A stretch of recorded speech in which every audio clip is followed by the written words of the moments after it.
नमस्कार मेरे प्यारे साथियों, मैं आपका हरीश भैया आपके सामने हूं बहुत ही बढ़िया हमारे आज के सेशन के साथ में। और जैसा आप मेरे पीछे देख पा रहे हैं कि आज हम बात करने वाले हैं मध्य प्रदेश राज्य के बारे में साथियों। तो मध्य प्रदेश जीके की ये पहली क्लास होने वाली है और ये हमारी साथियों एमपी जीके की डेमो क्लास है जो आपको यूट्यूब पे भी दिखाई देने वाली है।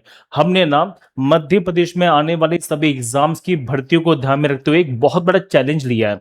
मैंने देखा साथियों कि मध्य प्रदेश के अंदर यहाँ पे लोगों के लिए कि बच्चे परेशान थे कि सर हमने कभी जो मध्य प्रदेश की बैच की बात की है तो कोई भी बैच हमारा 200-250 क्लासेस से कम नहीं मिलता।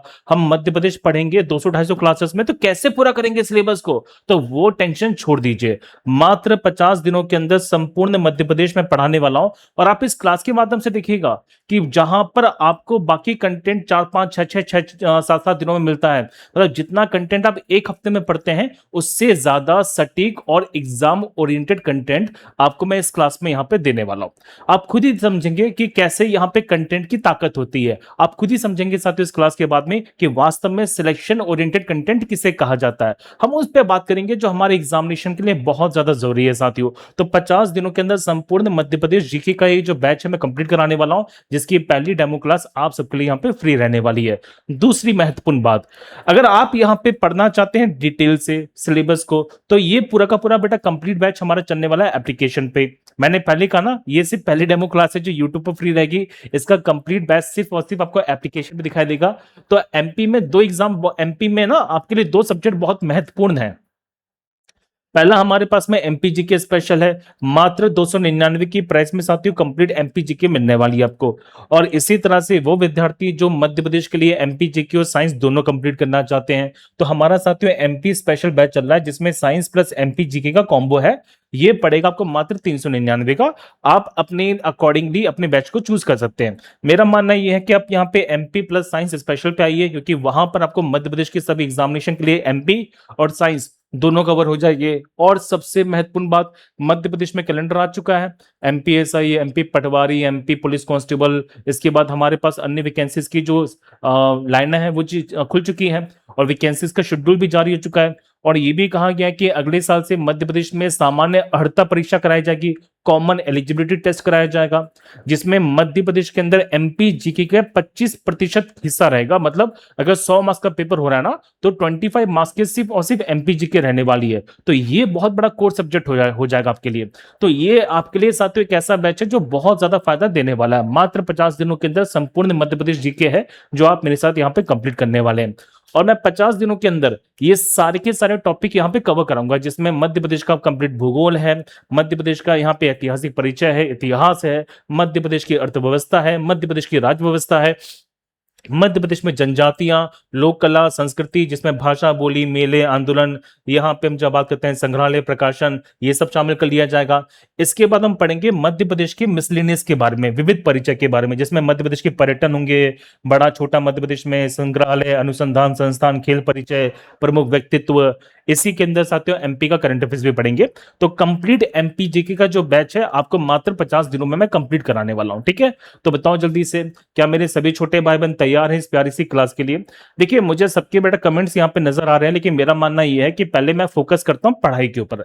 आपके जो भी कमेंट्स हैं, आपकी जितनी भी बातें हैं, वो सारी की सारी बातों का मैं रिप्लाई दूंगा after the end of this class. तो हम पहले क्लास पे पढ़ाई पे फोकस करते हैं, कंटेंट की वैल्यू को समझते हैं। कंटेंट के बाद साथियों मैं आपसे बातचीत करूंगा, डोंट वरी, ठीक है। बताओ सबके सब, क्या मेरे सभी छोटे भाई बहन तैयार हैं? और हाँ, अगर तैयार है तो दबा के सेशन को लाइक कर दीजिएगा, शेयर कर दीजिएगा। और एक बात मैं चाहता हूं आप लोगों से, वो ये है कि जैसे हम ये क्लास खत्म करें ना, मैं चाहता हूं मेरे जितने भी छोटे भाई बहन हैं वो अपना रिव्यू जरूर दें।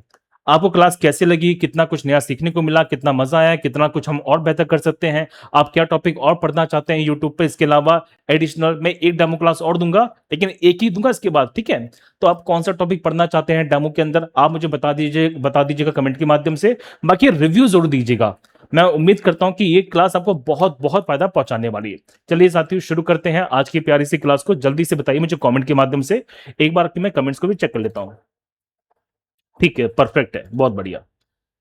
आवाज भी सही आ रही है ना? हाँ। आवाज भी सही आ रही है मेरी, कोई दिक्कत तो नहीं है आवाज के अंदर? चलिए साथियों, तो शुरुआत करते हैं बहुत ही बढ़िया तरीके से मध्य प्रदेश के पहले टॉपिक को, जो है मध्य प्रदेश का सामान्य परिचय। हम बात करने वाले साथियों मध्य प्रदेश के सामान्य परिचय के बारे में, जो कि हमारा यहाँ पे पहला टॉपिक रहने वाला है। अब मैं बात करूं ना जब मध्य प्रदेश के सामान्य परिचय के बारे में, जैसे मध्य प्रदेश का निर्माण यहाँ पे 1956 में हुआ था, लेकिन 1956 से लेकर वर्तमान मध्य प्रदेश में कितनी सारी चीजें बदली जा चुकी हैं। तो मध्य प्रदेश का सामान्य परिचय का मतलब है कि हम मध्य प्रदेश की हर चीज को पढ़ने वाले थोड़ा थोड़ा इसके अंदर। और मध्य प्रदेश के सामान्य परिचय में मैं इन 8 टॉपिक को यहाँ पे कवर करूंगा। ये 8 टॉपिक हैं जो इस यहाँ पे टॉपिक में मैं कवर करने वाला हूँ, इस चैप्टर में कवर करने वाला हूँ, जिसके अंदर हम सबसे पहले पढ़ेंगे साथियों मध्य प्रदेश के नाम के बारे में। जैसे आपके बहुत सारे नाम होते हैं, उसी प्रकार से मध्य प्रदेश के नाम भी हैं और बहुत सारे उपनाम भी हैं। इसी में हम पढ़ेंगे साथियों मध्य प्रदेश के प्राचीन जो शहर हैं उनके नाम, उनके उपनाम के बारे में। फिर मध्य प्रदेश का गठन 1956 में कैसे किया गया था, वर्तमान में मध्य प्रदेश किस प्रकार से है, क्या संरचना है, कितनी यहाँ पे सीमाएं हैं, मध्य प्रदेश के पड़ोसी राज्य कौन कौन से हैं, मध्य प्रदेश के अंदर यहाँ पे कर्क रेखा गुजरती है जिससे क्वेश्चन बनते ही बनता है, वर्तमान मध्य प्रदेश में जिले और संभाग कितने हैं, और फिर मध्य प्रदेश के अंदर राजकीय चिन्हों के बारे में, राजकीय प्रतीक के बारे में, जिसमें मध्य प्रदेश का राजकीय चिन्ह, राजकीय गान, राजकीय नाट्य, राजकीय पशु, राजकीय पक्षी, राजकीय फसल, राजकीय, हम जब बात करते हैं बहुत सारी चीजें शामिल कर ली जाएंगी। तो इन सबको ना हम आज की क्लास में कवर करने वाले हैं, ठीक है। चलिए तो शुरू करते हैं। सबसे इंपॉर्टेंटली सबसे पहले साथियों हमारे पास में जो सब टॉपिक शुरू होगा वो है मध्य प्रदेश के नाम और यहाँ पे उपनाम। देखिए यहां से, जैसे आपके ना बहुत सारे नाम होते हैं, जैसे फॉर एग्जांपल कि मेरा नाम हरीश है, आपके भी कुछ ना कुछ नाम होंगे, तो आपके घर वाले आपको किसी न किसी दूसरे नाम से बुलाते होंगे, आपकी महिला मित्र या आपके पुरुष मित्र आपको किसी नाम से बुलाते होंगे, बेबी सोना के नाम से बुलाते होंगे। इसी तरह से ना मध्य प्रदेश के भी बहुत सारे उपनाम हैं।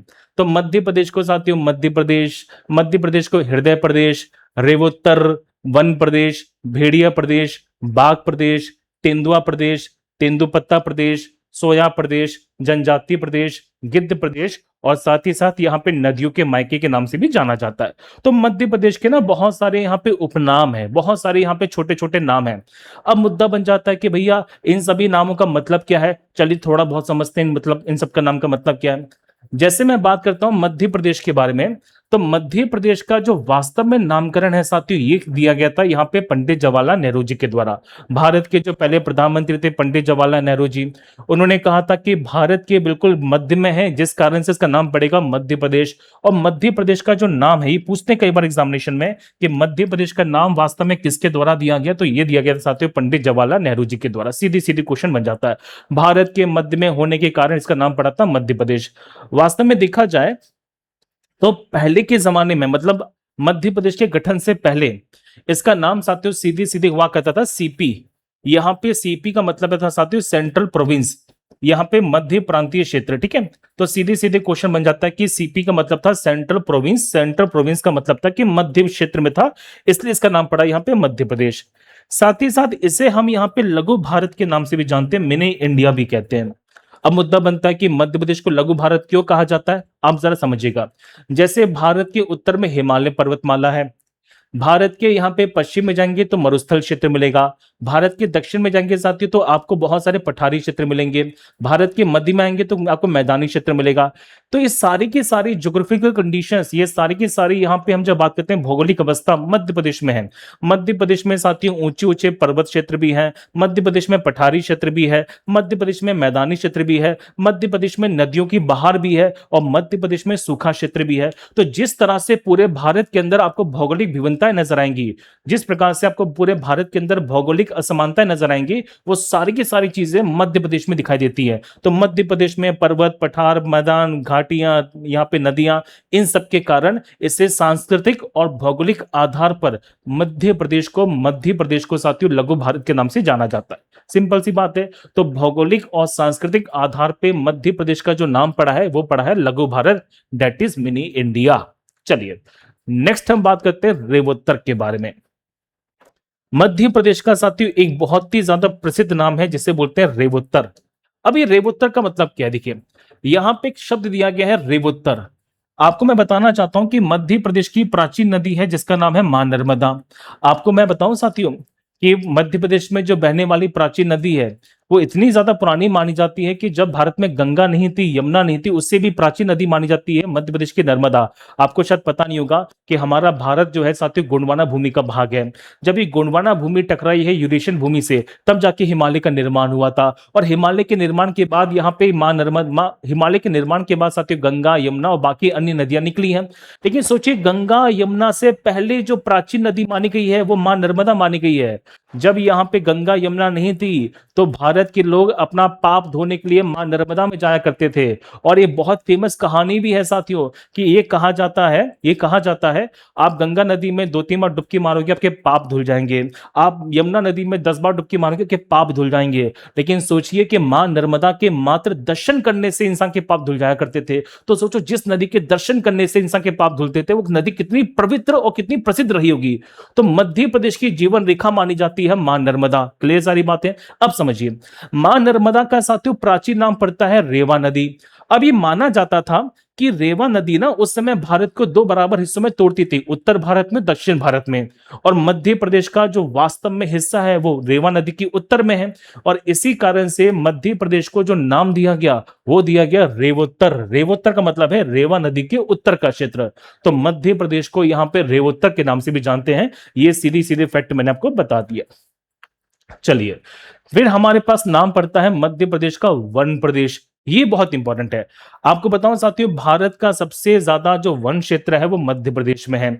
आपको मैं बताना चाहता हूं कि भारत के सबसे ज्यादा वन के क्षेत्र, सबसे ज्यादा वन क्षेत्र की जो उपज होती है वो मध्य प्रदेश में मिलती है। फॉरेस्ट रिपोर्ट आई थी, वन रिपोर्ट आई थी 2023 में। ये कहा जा रहा था कि मध्य प्रदेश के अंदर 77,034.44 किलोमीटर का जो एरिया है ना, वो यहाँ पे वनों से घिरा हुआ है। और ये कहा जाता है कि मध्य प्रदेश के टोटल क्षेत्रफल का लगभग 30.72% भाग जो है, 30.72% जो भाग है, इस पे सिर्फ और सिर्फ वन पाए जाते हैं। तो मध्य प्रदेश भारत का वो राज्य है जहां पे सर्वाधिक मात्रा में वन है। और मध्य प्रदेश के बाद दूसरा सबसे बड़ा राज्य है अरुणाचल प्रदेश। ये सीधी सीधी क्वेश्चन बन जाता है कि भारत का सबसे बड़ा राज्य जहां पे 30 से ज्यादा प्रतिशत भूभाग पर वन मिलेंगे, तो आंसर हमारे पास मध्य प्रदेश मिलेगा। लॉजिक क्लियर है? और इसी कारण से मध्य प्रदेश को जो नाम दिया गया है वो दिया गया है वन प्रदेश। चलिए, इसके अलावा मध्य प्रदेश को साथियों यहाँ पे जानवरों के आधार पे भी बहुत सारे नाम हैं जो दिए गए हैं। मध्य प्रदेश को हम यहाँ पे भेड़िया प्रदेश भी कहते हैं, जिसे अंग्रेजी में वोल्फ स्टेट कहते हैं। मध्य प्रदेश को साथियों यहाँ पे टाइगर स्टेट कहा जाता है। टाइगर को आप इंग्लिश में यहाँ पे टाइगर, हिंदी में बाघ कहते हैं। मध्य प्रदेश को यहाँ पे गिद्ध प्रदेश यानी कि वल्चर स्टेट भी कहते हैं। अब हम जब बात करेंगे, जरा समझिए, मध्य प्रदेश में सबसे ज्यादा मात्रा में इन जानवरों की संख्या मिलेगी। अगर मैं बात करता हूं साथियों, यहाँ पे जो जानवरों की जनगणना होती है, एनिमल सेंसस, तो जानवरों की जनगणना के अनुसार ये कहा जाता है कि मध्य प्रदेश के अंदर अभी कुल भेड़ियों की संख्या 772 है। ये देखिए, ये आधिकारिक रिपोर्ट है। मध्य प्रदेश का जनसंपर्क आयोग है जो मध्य प्रदेश सरकार के अधीन ही होता है, उसके द्वारा ये आंकड़ा है मैं जो बताने वाला आपको। तो मध्य प्रदेश के अंदर वर्तमान जो पशु जनगणना रिपोर्ट आई थी उसके अनुसार मध्य प्रदेश में अभी यहाँ पे 772 यहाँ पे भेड़ियों की संख्या है। तो मध्य प्रदेश के अंदर भेड़ियों के संरक्षण की बात की जा रही है। साथ ही साथ मध्य प्रदेश के अंदर वर्तमान में साथियों यहाँ पे 785 टाइगर हैं। ये क्वेश्चन बहुत प्यारा बन जाता है, सर हमने तो 525 या 565 पढ़े थे, वो पुरानी रिपोर्ट थी। 2022 में साथियों यहाँ पे बाघ संरक्षण को लेकर नई रिपोर्ट आई है, जिसमें साफ साफ कहा गया कि मध्य प्रदेश में दोबारा से यहाँ पे बाघों की संख्या बढ़ चुकी है। और मध्य प्रदेश में अब यहाँ पे 785 आधिकारिक बाघ हैं। और हो सकता है जब नई रिपोर्ट आए तो मध्य प्रदेश में बाघों की संख्या 1000 से ज्यादा निकल जाए। तो भारत में सबसे ज्यादा जो टाइगर्स है वो कहां पर है? मध्य प्रदेश में है। इस बात को समझिएगा। इसी तरह से मध्य प्रदेश में अभी 2025 की जो नई रिपोर्ट आई है उसमें बाघों की संख्या मानी गई है 12,981। तो मध्य प्रदेश के अंदर यहाँ पे इतने गिद्ध हैं, सॉरी मैंने गलती से बाघ बोल दिया। तो मध्य प्रदेश में अभी यहाँ पे गिद्धों की जो संख्या है, वल्चर्स की जो संख्या है वो 12,981 है, जो भारत में सबसे ज्यादा है। तो मध्य प्रदेश की हम जब बात करते हैं तो मध्य प्रदेश को साथियों भेड़िया प्रदेश भी कहा जाता है, मध्य प्रदेश को यहाँ पे बाघ प्रदेश भी कहते हैं, और मध्य प्रदेश को यहाँ पे गिद्ध प्रदेश भी कहते हैं। क्लियर सारी बातें? ये आंकड़े बहुत इंपॉर्टेंट हैं क्योंकि ये सारे के सारे आंकड़े साथियों नवीन आंकड़े हैं, नए आंकड़े हैं, और यहाँ पे पूरे के पूरे ऑथेंटिक आंकड़े हैं जो मैं आपको देने वाला हूं। अब आपको पता होगा कि भारत के अंदर दोबारा से चीता लाया गया है ना। तो भारत के अंदर साथियों चीता लाया गया कहां पर, मध्य प्रदेश के अंदर, और इसलिए अब मध्य प्रदेश को हम यहाँ पे चीता राज्य भी बोलते हैं। आपको पता होना चाहिए साथियों कि मध्य प्रदेश के अंदर यहाँ पे एक जिला है जिसका नाम है श्योपुर जिला। देखो ध्यान से, यह है मध्य प्रदेश का यहाँ पे श्योपुर जिला, और इसी श्योपुर जिले के अंदर बहुत ही फेमस राष्ट्रीय उद्यान बना है जिसका नाम है कूनो राष्ट्रीय उद्यान। तो मध्य प्रदेश के श्योपुर जिले के अंदर कूनो राष्ट्रीय उद्यान है, और इसी कूनो राष्ट्रीय उद्यान के अंदर दोबारा से चीते को वापस लाया गया। ये क्वेश्चन पूछेंगे, बताओ कि मध्य प्रदेश में कहां पर। बेटा एक सेकंड रुक जाना सबके सब।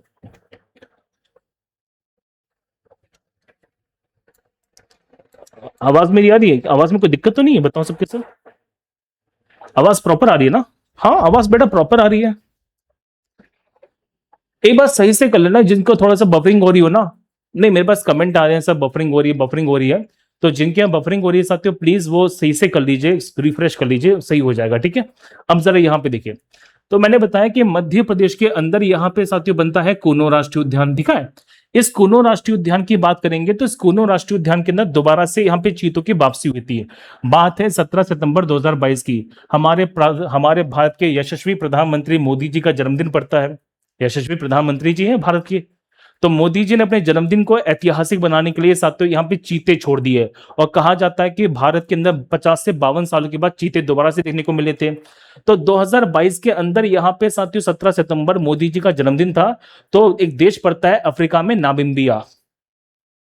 तो नामिबिया से 8 चीते थे जो भारत के मध्य प्रदेश के कूनो राष्ट्रीय उद्यान में लाए गए थे, और इस तरह से दोबारा से मध्य प्रदेश के अंदर यहाँ पे चीतों की वापसी होती है। इसके एक साल के बाद या इसके 5-6 महीने के बाद हम बात करेंगे, 18 फरवरी 2023 को दक्षिण अफ्रीका में साथियों एक क्षेत्र, दक्षिण अफ्रीका जो है, साउथ अफ्रीका जो है, वहां से 12 चीते और थे जो कूनो राष्ट्रीय उद्यान में लाए गए थे, और इस तरह से वर्तमान यहां पे इनकी संख्या को बढ़ा दिया गया। तो आपको डेट याद करनी है कि भारत के अंदर दोबारा से चीतों की वापसी कब हुई है, तो 17 सितंबर 2022 को। क्लियर सारी बातें? तो 17 सितंबर 2022 को मोदी जी के जन्मदिन के दिन, मोदी जी के जन्मदिन के दिन यहाँ पे नामिबिया से साथियों 8 चीते थे जो मध्य प्रदेश के कूनो राष्ट्रीय उद्यान में लाए गए थे। इस बात को समझिएगा।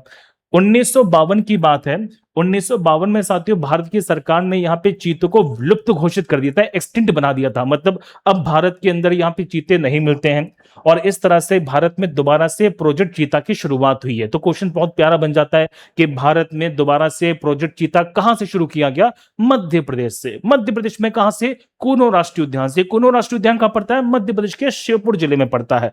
क्लियर सारी बात है? इसके अलावा मध्य प्रदेश के मंदसौर जिले में एक क्षेत्र है साथियों जिसका नाम है गांधी सागर अभ्यारण्य। मध्य प्रदेश का बहुत ही फेमस यहाँ पे जिला है मंदसौर। अच्छा, मंदसौर का नाम मंदसौर कहां से पड़ा है मैं बता देता हूं। आपने पढ़ा होगा साथियों, रावण की पत्नी थी मंदोदरी, तो मंदोदरी का जो संबंध है वो मध्य प्रदेश से माना जाता है, और मध्य प्रदेश के मंदसौर जिले में कहते हैं कि रावण वहां का दामाद है, रावण की पूजा भी होती है उस क्षेत्र में। ठीक है, तो मध्य प्रदेश के मंदसौर के अंदर साथियों यहाँ पे गांधी सागर वन्यजीव अभ्यारण्य है, जहां पे बात चल रही है कि हो सकता है कि भविष्य के अंदर चीतों को वहां पे पुनः स्थापित किया जाएगा, उनको यहाँ पे रखा जा सकता है। तो मध्य प्रदेश के अंदर चीतों की यहाँ पे दोबारा से वापसी हुई है, कहां से? आंसर है कूनो राष्ट्रीय उद्यान से, और इस तरह से मध्य प्रदेश बन चुका है चीता राज्य भी, चीता प्रदेश भी। चलिए, इसके अलावा हम जब बात करते हैं तो मध्य प्रदेश के अंदर यहाँ पे तेंदुपत्ते का उत्पादन बहुत ज्यादा होता है। इस बात को वो समझेंगे जो नशेड़ी लोग होते हैं। आपको पता है साथियों कुछ लोग होते हैं जिनको अलग अलग प्रकार का नशा होता है, इन्हीं में से एक नशा है जिसे बोलते हैं बीड़ी का नशा, है कि नहीं? तो बीड़ी जिससे बनती है वो बनता है तेंदुपत्ता। अगर तेंदुपत्ता ना हो आप बीड़ी नहीं बना पाएंगे। जितनी भी बीड़ी बनती है वो सारी की सारी किससे बनती है? तेंदुपत्ता से बनती है। और तेंदुपत्ता का सबसे ज्यादा उत्पादन करने वाला जो राज्य है मध्य प्रदेश है, इसलिए साथियों इसे कहते हैं तेंदुपत्ता राज्य भी। क्लियर सारी बात है? इसी प्रकार से भारत में सर्वाधिक मात्रा में सोयाबीन का उत्पादन किया जाता है मध्य प्रदेश में। हालांकि अब इसमें थोड़ा सा आंकड़ा बदलना पड़ेगा। अभी वर्तमान स्थिति की मैं जब बात करता हूं, जिस समय मैं क्लास ले रहा हूं, हो सकता है आंकड़ा बाद में बदल जाए। तो वर्तमान स्थिति के अंदर यहाँ पे भारत में सबसे ज्यादा सोयाबीन का जो उत्पादन किया जाता है साथियों वो किया जाता है महाराष्ट्र में। लेकिन ये बात सत्य है कि मध्य प्रदेश बहुत लंबे समय से यहाँ पे भारत में सबसे ज्यादा सोयाबीन का उत्पादन करने वाला राज्य रहा है। इसी कारण से मध्य प्रदेश को हम सोयाबीन राज्य भी कहते हैं। तो मध्य प्रदेश की जो राजकीय फसल है उसे बोलते हैं सोयाबीन। सोयाबीन की हम जब बात करेंगे साथियों, इसका नाम है ग्लाइसिन मैक्स। सोयाबीन का वैज्ञानिक नाम होता है ग्लाइसिन मैक्स। मध्य प्रदेश में जो मालवा का क्षेत्र है वहां पे सबसे ज्यादा सोयाबीन का उत्पादन किया जाता है, और खासकर मध्य प्रदेश के उज्जैन में, धार में इसका सबसे ज्यादा उत्पादन होता है। लेकिन क्वेश्चन क्या बनता है कि मध्य प्रदेश में सोयाबीन का अनुसंधान कहां पर है? तो मध्य प्रदेश में बेटा सोयाबीन का अनुसंधान केंद्र है इंदौर में, गलती नहीं करना। हालांकि सबसे ज्यादा उत्पादन होता है मध्य प्रदेश के उज्जैन में और धार जिले में, लेकिन सबसे ज्यादा उत्पादन के बावजूद जो अनुसंधान केंद्र है, जो रिसर्च सेंटर है, वो बनाया गया है इंदौर के अंदर। तो ये बात समझ गए कि मध्य प्रदेश में सोयाबीन के उत्पादन के कारण इसे हम क्या बोलते हैं? सोयाबीन प्रदेश कहते हैं। आपको बता दो, सोयाबीन को साथियों मांसाहारी मनुष्यों का मांस कहा जाता है। जो लोग वेजिटेरियन होते हैं तो उनके पास में तो प्रोटीन के 3-4 सोर्स ही हैं, जिसमें से पहला सोर्स है पनीर। और पनीर की स्थिति क्या है आप जानते हैं कि पनीर पूरे भारत में आज सबसे ज्यादा नकली मिलता है। पनीर के बाद सबसे ऑथेंटिक सोर्स अगर यहाँ पे प्रोटीन का है वो है सोयाबीन। तो सोयाबीन में मध्य प्रदेश यहाँ पे बहुत आगे है, तो काफी ज्यादा प्रसिद्ध नाम से जानते हैं सोयाबीन राज्य को। ठीक है, चलिए। इसके अलावा भारत में सबसे ज्यादा जनजाति जो आबादी है वो मध्य प्रदेश में मिलती है, और इसलिए मध्य प्रदेश को हम यहाँ पे जनजातीय प्रदेश भी कहते हैं, ट्राइबल स्टेट भी कहते हैं। अब समझो होता क्या है, जब भी हम यहाँ पे किसी आबादी की बात करेंगे ना बालक, तो आबादी में हमेशा एक ऑथेंटिक इंफॉर्मेशन की आवश्यकता पड़ती है। अब क्योंकि पिछली बार भारत में जनगणना हुई थी 2011 में, तब से भारत में जनगणना नहीं हुई है, सेंसस नहीं हुई है। तो हम जो भी रिपोर्ट कहते हैं वो किसके अनुसार कहेंगे? 2011 के अनुसार कहेंगे। और 2011 को गए हुए भी तकरीबन तकरीबन यहाँ पे देखा जाए तो 15 साल हो चुके हैं। तो ये सारे के सारे जो आंकड़े हैं साथियों 15 साल पुराने आंकड़े हैं। ठीक है, जब मैं 2026 में ही क्लास ले रहा हूं, बेटा एक सेकंड रुक जाना सबके सब। पता नहीं क्या दिक्कत हो रही है आज ऑफरिंग के अंदर। चलो, आवाज सही आ रही मेरी? हाँ, देखिए ध्यान से। तो 2011 को साथी जा चुके, यहाँ पे 15 साल हो चुके हैं। मैं 2026 में क्लास आपकी ले रहा हूं। ठीक है, तो 2011 की जनगणना के अनुसार यह कहा जा रहा है कि मध्य प्रदेश के अंदर यहाँ पे अनुसूचित जाति जो है वो तकरीबन तकरीबन 15.6% मिलती है, और मध्य प्रदेश के अंदर यहाँ पे अनुसूचित जनजाति जिसे बोलते हैं शेड्यूल्ड ट्राइब, ये तकरीबन तकरीबन 21.1% मिलती है। तो मध्य प्रदेश में किसकी जनसंख्या ज्यादा मिलेगी? एससी की या एसटी की? तो मध्य प्रदेश जो है साथियों ये भारत का वो राज्य है जहां पर अनुसूचित जाति की संख्या, अनुसूचित जनजाति की संख्या अनुसूचित जाति की संख्या से ज्यादा है। मतलब शेड्यूल्ड ट्राइब की संख्या जो है वो शेड्यूल्ड कास्ट से कैसी है? ज्यादा। तो भारत में सबसे ज्यादा अनुसूचित जनजाति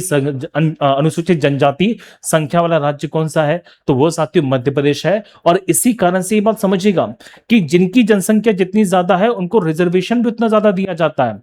आपने ऐसा पढ़ा होगा कि हमेशा एससी की सीटें ज्यादा होती हैं, एसटी की सीटें कम होती हैं, लेकिन मध्य प्रदेश हमारा भारत का वो राज्य है जहां पर एसटी की सीटें ज्यादा है और एससी की सीटें कम है। तो मध्य प्रदेश में रिजर्वेशन का भी सिंबल जो सिस्टम है थोड़ा सा उल्टा है। कैसा सिस्टम है मैं बताऊंगा, टेंशन मत लीजिएगा। क्लियर सारी बातें? तो मध्य प्रदेश की हमने बात की इन सब के बारे में कि मध्य प्रदेश को हम जनजातीय प्रदेश भी कहते हैं। आइए, मध्य प्रदेश को साथियों हीरा प्रदेश भी कहा जाता है। क्यों कहा जाता है? क्योंकि भारत की सबसे ज्यादा हीरा उत्पादन सिर्फ और सिर्फ मध्य प्रदेश में है। मध्य प्रदेश का जिला है साथियों जिसका नाम है पन्ना जिला। देखिए ध्यान से, तो मध्य प्रदेश का यहाँ पे जिला पड़ता है साथियों जिसका नाम है पन्ना जिला। यहाँ पे मध्य प्रदेश का जिला है जिसको हम बोलते हैं पन्ना जिला। और कहते हैं कि भारत का 90% से ज्यादा जो हीरा बनता है, जो हीरे का उत्पादन होता है, डायमंड जो निकलता है, ये अकेले मध्य प्रदेश के पन्ना से निकलता है। और मध्य प्रदेश के पन्ना में साथियों खदान है मझगांव की खदान, जो विश्व प्रसिद्ध खदानों में से एक मानी जाती है। इसी तरह से मध्य प्रदेश को हम यहाँ पे नदियों का मायका भी कहते हैं। सर ये नदियों का मायका क्या होता है इसको बताओ जल्दी से। आओ देखो, सिंपल सी बात में समझना। अगर मैं लड़कियों के पॉइंट ऑफ व्यू से बात करता हूं, महिलाओं के पॉइंट ऑफ व्यू से बात करता हूं, तो महिलाओं के दो घर होते हैं। एक होता है साथियों मायका, एक होता है ससुराल। मायका मतलब उनके उनके पिताजी का घर, ससुराल मतलब उनके ओजी, उनके सुनते हो जी का घर, है ना। सिंपल सी बात है, मतलब उनका दूसरा घर। अब मायका क्यों कहा जा रहा है? मध्य प्रदेश की हम जब बात करेंगे तो बहुत ही फेमस यहाँ पे व्यक्ति थे पंडित बनारसी दास चतुर्वेदी जी। सुनिए ध्यान से, तो मध्य प्रदेश को नदियों का मायका कहा जा रहा है किसके द्वारा? तो ये नाम वास्तव में साथियों दिया गया है पंडित बनारसी दास चतुर्वेदी जी के द्वारा। इसका मतलब क्या है?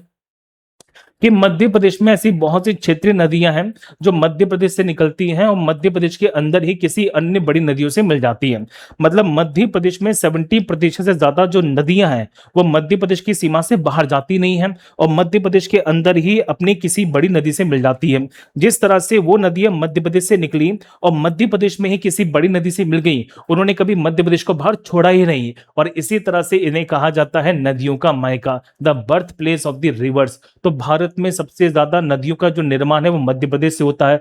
मध्य प्रदेश ने भारत को साथियों चंबल, नर्मदा, सोन, जोहिला, ताप्ती, ऐसी बेतवा जैसी बड़ी बड़ी नदियों का यहाँ पे विस्तार दिया है। तो भारत की बड़ी बड़ी नदियां, खासकर प्रायद्वीपीय भारत की, जो हमारे पास में पेनिनसुलर इंडिया है ना, उसकी सबसे मेजर जो नदियां हैं ये मध्य प्रदेश से निकलती है। और ये नाम दिया जा रहा है पंडित बनारसीदास चतुर्वेदी जी के द्वारा। ठीक है, तो ये फैक्ट आपको मैंने बता दिया, पंडित बनारसीदास चतुर्वेदी जी के द्वारा कहा जाता है। साथियों, पंडित बनारसीदास चतुर्वेदी के बारे में बहुत प्यारे प्यारे पॉइंट बन जाते हैं कि ये बहुत ही फेमस साहित्यकार, पत्रकार और समाजसेवी थे और बेसिकली गांधीवादी विचारधारा से प्रेरित थे। मध्य प्रदेश में जिला पड़ता है टीकमगढ़। आप पढ़ेंगे थोड़ा सा आगे कि मध्य प्रदेश के अंदर एक फेमस जिला है टीकमगढ़। वहां पे साथियों क्षेत्र है कुंडेश्वर। मध्य प्रदेश में टीकमगढ़ का कुंडेश्वर महादेव का मंदिर बहुत प्रसिद्ध है। अगर ये मेरी क्लास मध्य प्रदेश वाले देख रहे हैं, मुझे पता है अगर कोई अन्य राज्य का विद्यार्थी देख रहा है तो समझिएगा ध्यान से कि कुछ स्थान होते हैं जो विश्व प्रसिद्ध माने जाते हैं। तो इसी प्रकार से मध्य प्रदेश के अंदर टीकमगढ़ का कुंडेश्वर स्थान विश्व प्रसिद्ध है, जो भगवान शिव की आराधना के लिए जाना जाता है। तो मध्य प्रदेश के टीकमगढ़ के कुंडेश्वर के रहने वाले थे साथियों, और वहां से एक पत्रिका निकालते थे मधुकर नाम से। और कहा जाता है कि मधुकर के अंदर उन्होंने मध्य प्रदेश की सांस्कृतिक एकता को बढ़ाने का काम किया। गांधीवादी विचारधारा से प्रेरित है। और मध्य प्रदेश में नदियों को मायका कहने वाले जो व्यक्ति है वो कौन है? हमारे पंडित बनारसीदास चतुर्वेदी जी हैं। इस बात को समझिएगा, जिनका संबंध माना जाता है मध्य प्रदेश के टीकमगढ़ से। ठीक है, चलिए, तो ये हमने बात समझी थी बहुत ही बढ़िया तरीके से। मैं उम्मीद करता हूं कि आपको ये सारे के सारे नाम अच्छी तरह से क्लियर हो चुके होंगे। मैंने बताया आपको कि कैसे मध्य प्रदेश को यहाँ पे हृदय प्रदेश, रेवोत्तर, वन प्रदेश, भेड़िया प्रदेश, बाघ प्रदेश, तेंदुआ प्रदेश, मध्य प्रदेश को तेंदुपत्ता, सोयाबीन राज्य, जनजातीय प्रदेश, गिद्ध प्रदेश और नदियों का मायका भी कहा जाता है। तो हमने कहीं ना कहीं थोड़ी थोड़ी बातें इनकी समझ ली हैं। ठीक है, चलिए, अब देखिए साथियों, मैं ये पॉइंट बताना चाहूंगा पहले आपको सबसे इंपॉर्टेंटली, क्योंकि अगर आप ये समझ गए ना, इस वाले बिंदु को समझ गए, तो आप यकीन मानेगा कि आप बहुत सारे फैक्ट को यहां पे समझने वाले हैं। अब धीरे धीरे क्लास का जो लेवल है वो थोड़ा सा हाई होता जाएगा, क्योंकि पहली क्लास है, तो पहली क्लास में तो परमाणु बम छोड़ नहीं सकते, है ना। लेकिन मैं कहीं ना कहीं धीरे धीरे आपका जो लेवल है वो बहुत ज्यादा हाई करने वाला हूं। चलिए, तो हम बात करते हैं साथियों अब यहाँ पे किसके बारे में? मध्य प्रदेश के गठन के बारे में। देखिए, आपको मैं ये बताना चाहता हूं कि मध्य प्रदेश का जो गठन है, मतलब फॉर्मेशन जो हुआ है, ये हुआ था साथियों 1 नवंबर 1956 को। तो 1 नवंबर 1956 को मध्य प्रदेश का गठन किया गया। और मध्य प्रदेश का निर्माण जो है साथियों 4 राज्यों को मिलाकर हुआ है। जरा समझिए ध्यान से। अब अभी ना आपको बस इनका नाम याद करना है, क्योंकि इसके बाद हमारा चैप्टर यही आएगा। आपको मैं मध्य प्रदेश का सामान्य परिचय खत्म कर दूंगा। तो मध्य प्रदेश के सामान्य परिचय के बाद साथियों हमारे पास में जो पहला टॉपिक होगा, सबसे बड़ा टॉपिक जो होने वाला है, वो है हमारे पास में मध्य प्रदेश का गठन। और मैं आपको मध्य प्रदेश का गठन वहां पे इन डिटेल से पढ़ाने वाला हूं, बहुत डिटेल से पढ़ाने वाला हूं। लेकिन अभी आप ये समझिएगा कि मध्य प्रदेश का निर्माण यहाँ पे किन किन राज्यों को मिलाकर किया गया। ठीक है, बस इतना समझिए ध्यान से। तो 1 नवंबर 1956 को साथियों मध्य प्रदेश का गठन होता है। और ये एक बहुत प्यारा फैक्ट बन जाता है कि मध्य प्रदेश का जो गठन है वो किन किन क्षेत्रों को मिलाकर हुआ है। जरा आप डायग्राम में यहां पे देखिए।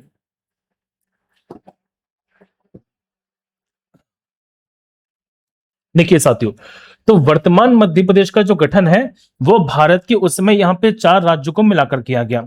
आप मेरे सामने यहाँ पे 4 राज्य हैं जो दिख पाएंगे। देखो, ये 4 राज्य हैं। इन 4 राज्यों की सीमाओं में परिवर्तन किया गया। इन 4 राज्यों की सीमाओं में परिवर्तन करने के बाद हमारे वर्तमान मध्य प्रदेश का गठन है जो किया हुआ है ना। तो यहाँ पे 4 राज्य कौन कौन से हैं आप जरा फोकस करिएगा बहुत ही बड़ी तरीके से। तो सबसे पहले जो हमारे पास राज्य आएगा उस राज्य का साथियों नाम है, जिसका नाम है मध्य प्रदेश। इसी मध्य प्रदेश को हम यहाँ पे सीपी बरार के नाम से भी जानते थे। अगर आपसे पूछे बताओ कि किस राज्य को यहाँ पे सीपी बरार कहा जाता था, सेंट्रल प्रोविंस एंड बरार कहते थे, तो आंसर है मध्य प्रदेश। और ये था हमारा पार्ट ए में। बस अभी नोट कर लेना, अभी डिटेल से बताऊंगा नेक्स्ट चैप्टर के अंदर। इसी तरह से साथियों हमारे पास में था विंध्य भारत। इसी तरह से था हमारे पास में विंध्य प्रदेश, विंध्य प्रदेश को हम यहाँ पे पार्ट 3 में शामिल करते हैं। इसी तरह से साथियों हमारे पास भोपाल था, तो भोपाल भी हमारे पास पार्ट सी में शामिल था। एक है हमारे पास में मध्य भारत, मध्य भारत की बात करेंगे तो इसे शामिल किया गया था पार्ट बी में।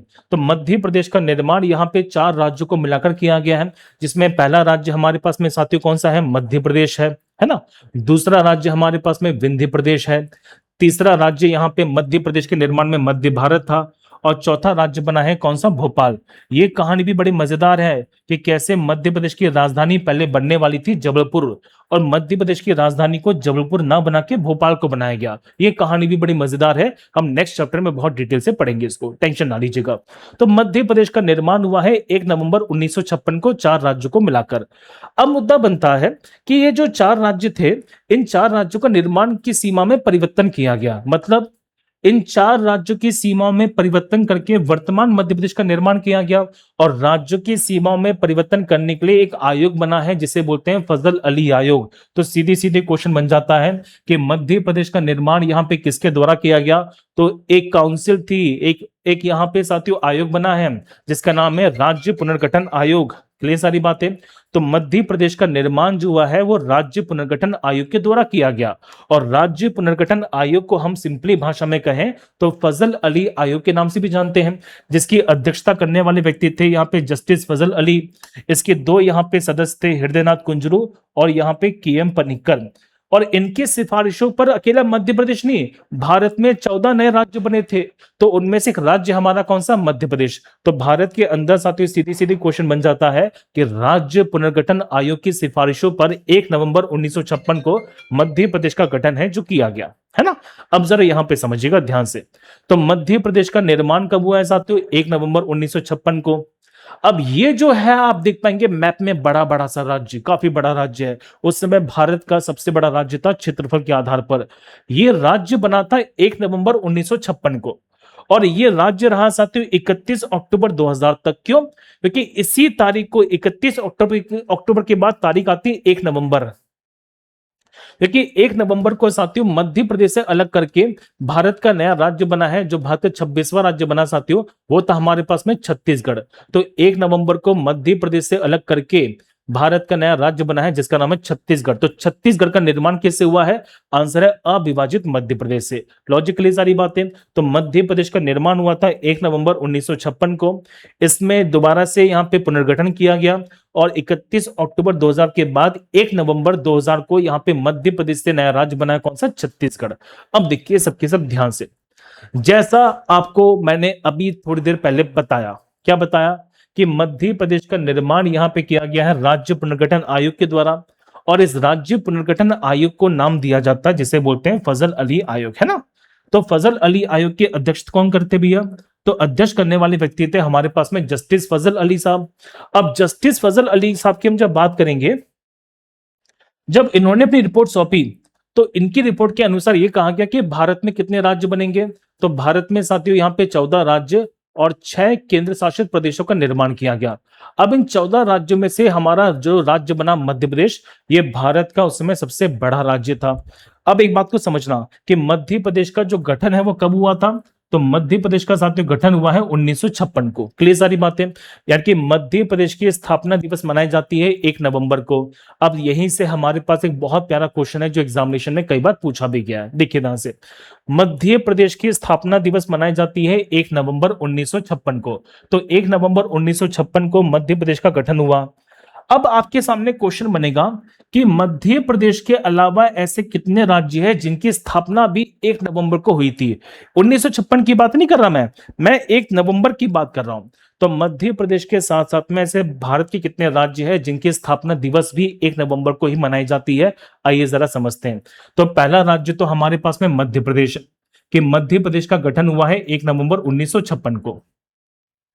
दूसरा राज्य देखिए, दूसरा राज्य साथियों आंध्र प्रदेश। सर यहीं पे तो कंफ्यूजन है हमें सबसे ज्यादा।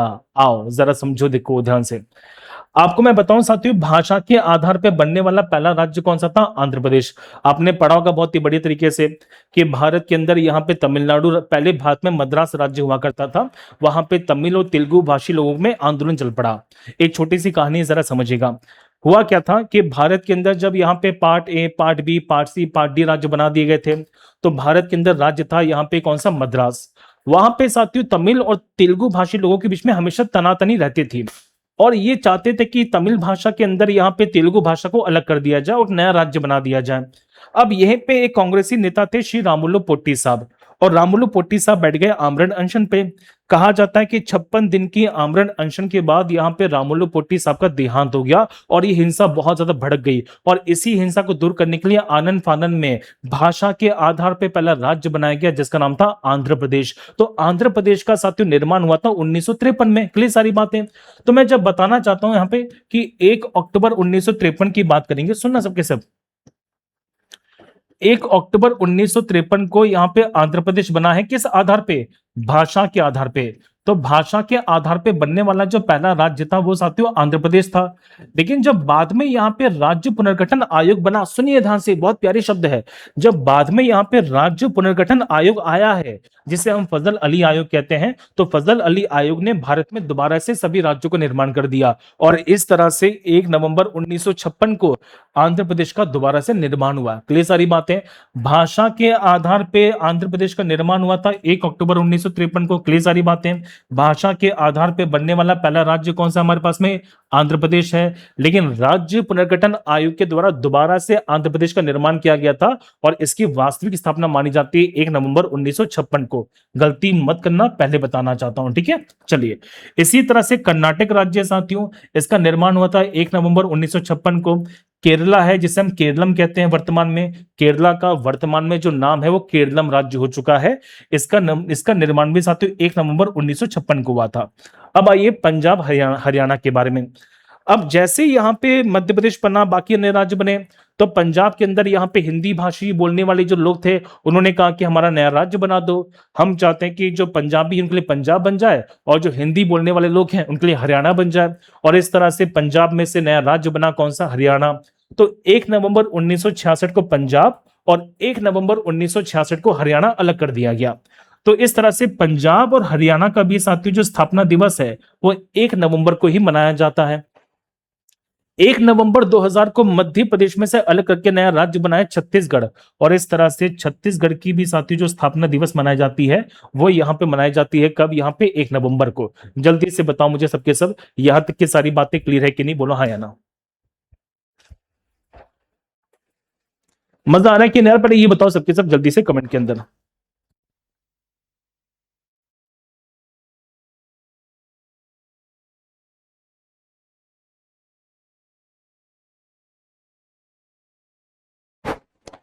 आप समझ गए सारी की सारी बातें।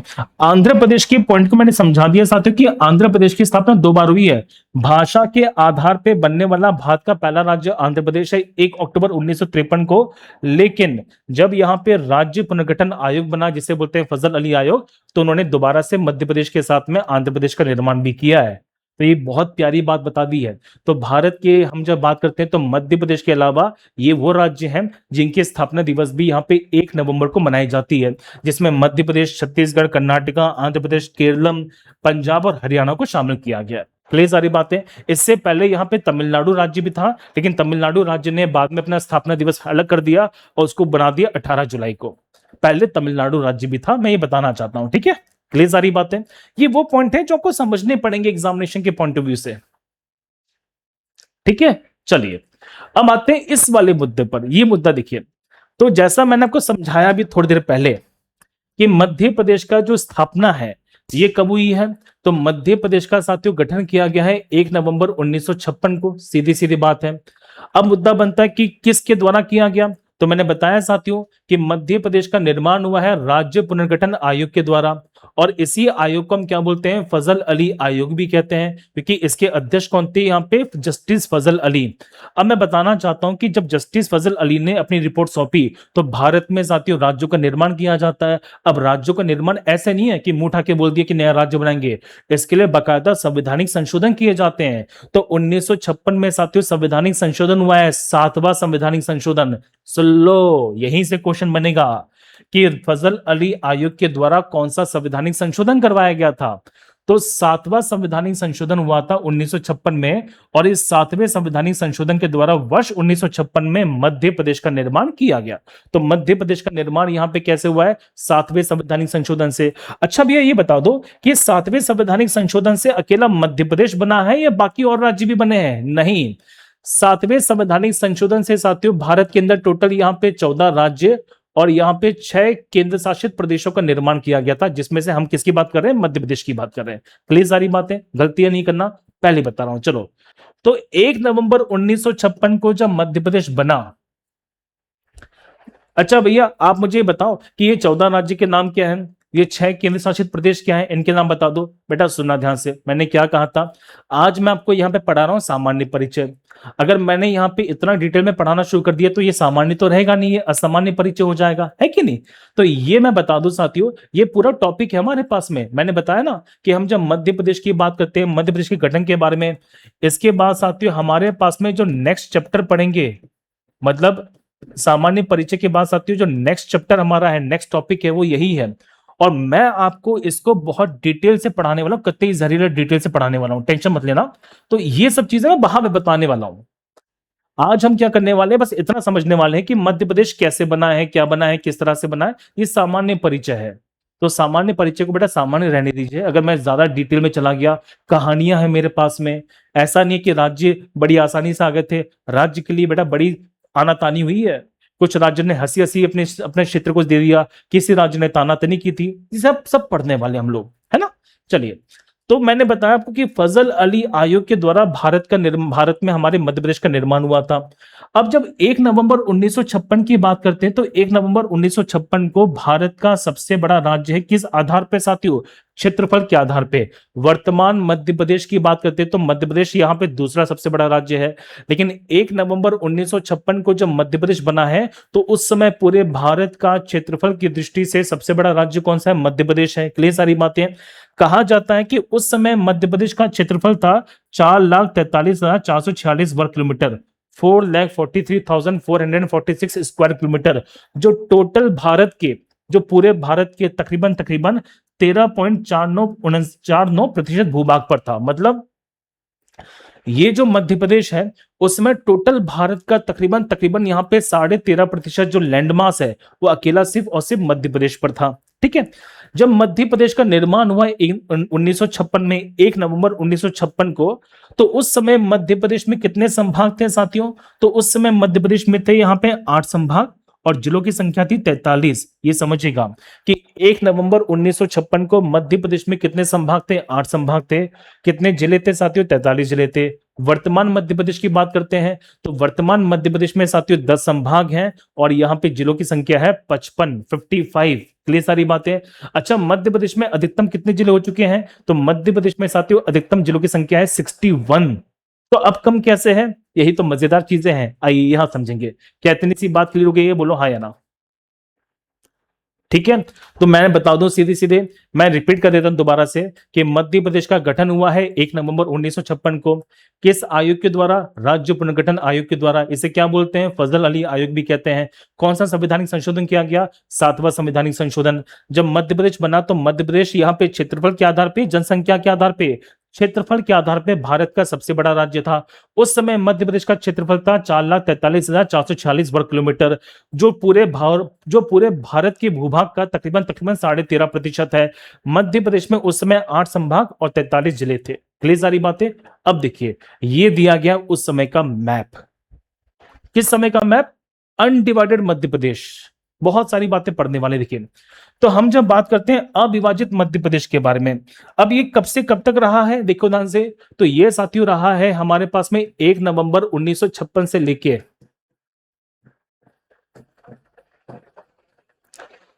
31 अक्टूबर 2000 तक, है ना।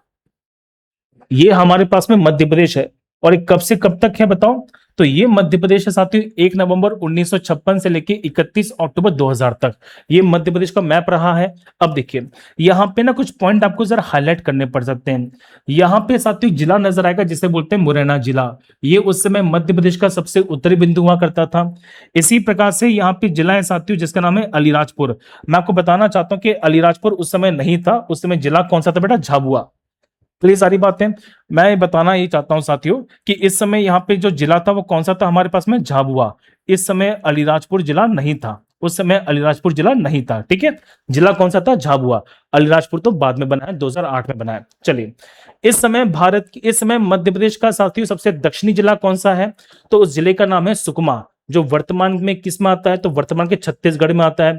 छत्तीसगढ़ में क्षेत्र पड़ता है बस्तर का क्षेत्र, बस्तर जो हमारा विभाजन है वहां पे होता है, डिवीजन में पड़ता है।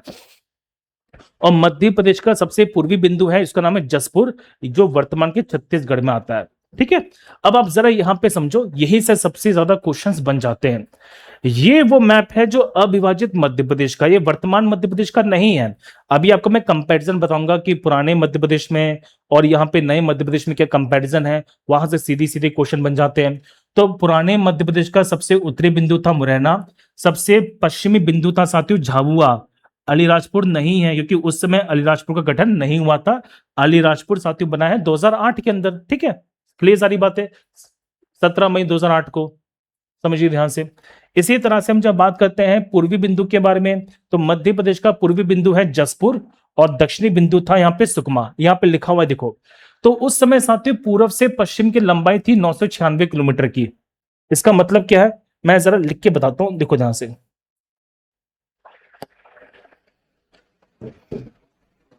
यहां से लेके यहां तक की साथियों जो दूरी है वो कितनी मानी गई है, तो वो दूरी है साथियों हमारे पास में 996 किलोमीटर की। लॉजिक क्लियर है।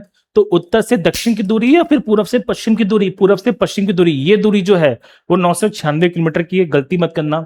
अच्छा, मध्य प्रदेश में साथियों उत्तर से दक्षिण की दूरी कितनी थी, तो ये उत्तर से दक्षिण की जो दूरी है वो थी यहाँ पे 1127 किलोमीटर को लेके।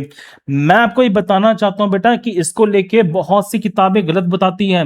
मतलब ये वो फैक्ट है जिसको लेके हमारी बहुत सी जो किताबें हैं ना, जो बहुत सी किताबें हैं साथियों, वो सीधे सीधे इसको यहाँ पे गलत बताती हैं। इसको यहाँ पे सही करना, क्लियर सारी बातें। ये फैक्ट ऐसा है जिसको बहुत सी किताबें, अच्छी अच्छी किताबों ने गलत बताया हुआ है। मैं नाम नहीं लेना चाहता मध्य प्रदेश में किताबों का, लेकिन ये किताबें गलत बताती हैं, इनको सही करना सबके सब। अब हम बात करते हैं किसके बारे में, उत्तर से दक्षिण बिंदु के बारे में। देखो, तो ये है उत्तर बिंदु और ये है दक्षिण बिंदु, दिखाई दिया। आप इन दोनों को जोड़ोगे तो इन दोनों को जोड़ने पर जो यहाँ पे दूरी आने वाली है, ये आने वाली है हमारे पास में 1127 किलोमीटर की। लॉजिकली है सारी बातें। तो मध्य प्रदेश में उस समय 1956 से लेकर 31 अक्टूबर 2000 तक मध्य प्रदेश में उत्तर से दक्षिण की दूरी थी बेटा 1127 किलोमीटर की, और पूर्व से पश्चिम की सीमा थी यहाँ पे 996 किलोमीटर की, जो अब बदल चुकी है, ठीक है। देखो ध्यान से, उस समय मध्य प्रदेश का सबसे उत्तरी जिला कौन सा था, तो मध्य प्रदेश का सबसे उत्तरी जिला है साथियों मुरैना, दिखाई दिया। मध्य प्रदेश का सबसे दक्षिणी जिला था सुकमा, जो बस्तर में आता है, बस्तर डिवीजन में आता है। मध्य प्रदेश का पश्चिमी बिंदु कौन सा था, झाबुआ। कौन सा था, झाबुआ। अलीराजपुर नहीं है। क्लियर सारी बातें। क्या अलीराजपुर को लिख सकते हैं, तो आंसर है नहीं। मैंने जानबूझ के लिखा हुआ है ताकि मैं कट कर सकूं, समझो ध्यान से। उस समय मध्य प्रदेश का सबसे पश्चिमी बिंदु अलीराजपुर नहीं है। कौन सा सही है, झाबुआ सही हो जाएगा। मध्य प्रदेश का पूर्वी बिंदु कौन सा होगा, हमारे पास में जसपुर होगा। ये था हमारे पास में अविभाजित मध्य प्रदेश की सीमाएं, इनके बारे में सीधी सीधे क्वेश्चन बनता है बेटा। इस वाले टेबल को आप याद कर लो, क्योंकि ये वो पॉइंट है जिसको लेके बच्चे बड़े कंफ्यूज होते हैं, बड़े कंफ्यूज होते हैं। और एक कौन सा मध्य प्रदेश है हमारे पास में, अविभाजित मध्य प्रदेश। ये वो पॉइंट बताया है जिससे एग्जामिनेशन में सीधे सीधे क्वेश्चन बन जाते हैं,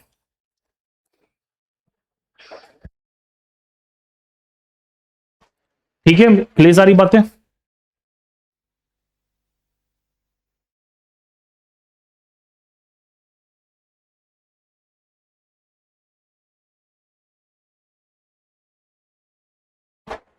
क्लियर सारी बातें। बेटा मैं आपको ये बताना चाहता हूं कि इसमें अलीराजपुर नहीं है। क्यों नहीं है अलीराजपुर, देखो ये जो अलीराजपुर है ना, इसका निर्माण जो हुआ है, ये हुआ है हमारे पास में 17 मई 2008 को, है ना। 17 मई 2008 को निर्माण किया गया। तो उस समय यहाँ पे जिला कौन सा सही है हमारे पास में, झाबुआ होगा। ये पूछेंगे बताओ कि मध्य प्रदेश के विभाजन से पहले कौन सा जिला सबसे पश्चिमी जिला हुआ करता था, अलीराजपुर या झाबुआ, तो आंसर है झाबुआ। वर्तमान में कौन सा है, अलीराजपुर है। अलीराजपुर कब बना है, 17 मई 2008 को बना है। किससे अलग करके बना गया, झाबुआ से अलग करके बनाया गया। तो ये फैक्ट आपको समझने पड़ेंगे, ठीक है। चलिए अब आते हैं उस पॉइंट को लेके। जो हमारे पास में पुराना मध्य प्रदेश है, अविभाजित मध्य प्रदेश, देखो ध्यान से मैं बता चुका हूं कि अविभाजित मध्य प्रदेश का मतलब है कि 1 नवंबर 1956 से लेके 1956 से लेके कब तक बताओ जल्दी से, 31 अक्टूबर 2000 तक, है ना। तो ये जो हमारे पास बेटा मध्य प्रदेश रहा है, इसको हम सिंपल सी भाषा में क्या बोलते हैं, अविभाजित मध्य प्रदेश कहते हैं। अब ये जो अविभाजित मध्य प्रदेश है, इसकी यहां पे सीमा कितने राज्यों से मिलती थी। जैसे मध्य प्रदेश की वर्तमान की सीमा की बात करते हैं, तो वर्तमान मध्य प्रदेश की सीमा मिलती है 5 राज्यों से, लेकिन उस समय कितने राज्य थे, 7 राज्य थे। कौन कौन से 7 राज्य, देखो ध्यान से। तो पहला राज्य हमारे पास में राजस्थान, मैं जरा मैप में बताता हूं उसको, ठीक है, देखो ध्यान से। तो ये उस समय साथियों अविभाजित मध्य प्रदेश है। तो पहला कौन सा यहाँ पे राजस्थान है, दूसरा साथियों उत्तर प्रदेश है, तीसरा उस समय राज्य था भैया कौन सा, बिहार, चौथा राज्य कौन सा यहाँ पे, उड़ीसा, पांचवा राज्य था भैया यहाँ पे आंध्र प्रदेश, छठवां राज्य था यहाँ पे महाराष्ट्र, दिखा दिया। और मैं सही बताऊं तो महाराष्ट्र भी नहीं कह सकते, इसमें राज्य था कौन सा, बॉम्बे। मैं आपको बताना चाहता हूं साथियों कि यहाँ पे राज्य था कौन सा, राज्य था यहाँ पे बॉम्बे। कौन सा राज्य था यहाँ पे, बॉम्बे, क्योंकि महाराष्ट्र बना है 1960 में, ठीक है। तो सही मायने में यहाँ पे कौन सा राज्य था बेटा, यहाँ पे बॉम्बे प्रांत था, क्योंकि मैं बताना चाहता हूं कि महाराष्ट्र का जो निर्माण है वो बना है किस वर्ष में, 1960 में, ठीक है, इस बात को समझिएगा। खैर वो इतना डिटेल में नहीं पढ़ेंगे। तो यहाँ पे महाराष्ट्र है, और 7वां राज्य बेटा कौन सा, देखो यहाँ पे गुजरात है, दिखाई दिया। तो मध्य प्रदेश की सीमा उस समय 7 राज्यों से मिलती थी। कौन कौन से राज्यों से, राजस्थान, उत्तर प्रदेश, बिहार, उड़ीसा, आंध्र प्रदेश, महाराष्ट्र और गुजरात। आप अभी मैप पे ज्यादा फोकस मत करना, क्योंकि बेटा ये मैप थोड़ा सा सही नहीं है, इसको मैंने चैट जीपीटी से बनवाया था, तो मैं बस इंफॉर्मेशन पॉइंट ऑफ व्यू से बता रहा हूं, ठीक है। तो अगर आप पूछे, आपसे बताओ कि प्राचीन समय के अंदर, प्राचीन समय नहीं मतलब जो हमारे पास पुराना मध्य प्रदेश है, तो पुराने मध्य प्रदेश की सीमा कितने राज्यों से मिलती थी, 6 या 7 राज्यों से। आप सीधी सीधे इसका आंसर कितना बोलेंगे, यहाँ पे 7 राज्यों से मिलती थी, जिसमें पहला कौन सा है, गुजरात, राजस्थान, उत्तर प्रदेश, बिहार, उड़ीसा, आंध्र प्रदेश और महाराष्ट्र, ठीक है। अच्छा, अगर मैं आपसे पूछूं बताओ कि वर्तमान का मध्य प्रदेश है, सुनना यही में बताते हैं।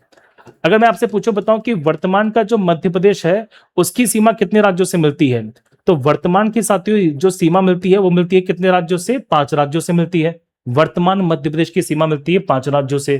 सर कैसे मिलती है, किस प्रकार से मिलती है, आप जरा यहां पे समझना अभी धीरे धीरे, ठीक है। तो वर्तमान मध्य प्रदेश की सीमा मिलती है कितने राज्यों से, 5 राज्यों से मिलती है। अच्छा, इन 5 राज्यों में कौन कौन से राज्य हैं, मैं लिख देता हूं, सुनो। तो यहाँ पे पहला जो राज्य है साथियों उसका नाम है राजस्थान, सुनो ध्यान से। तो यहाँ पे पहला जो राज्य हमारे पास मिलेगा वो कौन सा है, यहाँ पे राजस्थान है, ठीक है। दूसरा राज्य है साथियों यहाँ पे उत्तर प्रदेश है। तीसरा तीसरा जो राज्य है वह हमारे पास में बेटा पड़ता है छत्तीसगढ़। कौन सा पड़ता है, छत्तीसगढ़ पड़ता है, देखो। तो हमारे पास जो राज्य है नेक्स्ट वो है कौन सा, छत्तीसगढ़। इसके बाद यहाँ पे राज्य पड़ेगा कौन सा बेटा, महाराष्ट्र, ठीक है। और फिर हमारे पास में नेक्स्ट राज्य है कौन सा, गुजरात। कौन सा, गुजरात है। तो वर्तमान मध्य प्रदेश की सीमा यहाँ पे 5 राज्यों से मिलती है, जिसमें पहला राजस्थान, दूसरा उत्तर प्रदेश, तीसरा यहाँ पे छत्तीसगढ़, चौथा महाराष्ट्र और 5वां यहाँ पे गुजरात है। अब क्वेश्चन कैसे बन सकता है कंपैरिजन में, समझो कि इनमें से कौन सा राज्य है जो अब वर्तमान में मध्य प्रदेश के साथ सीमा नहीं बनाता। देखो ध्यान से, क्या वर्तमान की सीमा साथियों बिहार के साथ मिलती है, नहीं मिलती। वर्तमान की सीमा यहाँ पे उड़ीसा से मिलती है, नहीं मिलती। वर्तमान की सीमा आंध्र प्रदेश से मिलती है, नहीं मिलती। लेकिन गुजरात है, राजस्थान है, उत्तर प्रदेश है ना, और यहाँ पे महाराष्ट्र है। कौन सा राज्य पहले नहीं था, तो पहले यहाँ पे छत्तीसगढ़ नहीं था, और छत्तीसगढ़ बन गया तो वर्तमान की सीमा छत्तीसगढ़ से मिलती है। तो ऐसे कभी कभी एग्जामिनेशन में मैच दी फॉलोइंग वाले क्वेश्चन बन जाते हैं। बताओ कि प्राचीन समय के अंदर या 1956 की बात करते हैं या 31 अक्टूबर 2000 से पहले की बात करेंगे। तो 31 अक्टूबर 2000 से पहले वो कौन से राज्य थे जो मध्य प्रदेश के साथ सीमा बनाते थे, अब नहीं बनाते। तो अब यहाँ पे बिहार नहीं बनाता, उड़ीसा नहीं बनाता और आंध्र प्रदेश नहीं बनाता, ठीक है। तो ये सीधे सीधे फैक्ट बेटा बन जाते हैं एग्जामिनेशन के अंदर। अब ये पॉइंट तो सुन लो, ये पॉइंट मैं बताना चाहता हूं एग्जामिनेशन के पॉइंट ऑफ व्यू से, ये बहुत प्यारे प्यारा फैक्ट है बेटा, सुनना सबके सब ध्यान से। एक सेकंड रुक जाओ, ये आवाज में क्या दिक्कत आ रही है बेटा, आवाज में कोई दिक्कत है तो बता दो मुझे ना, दिक्कत लग रही है थोड़ी सी क्लास में।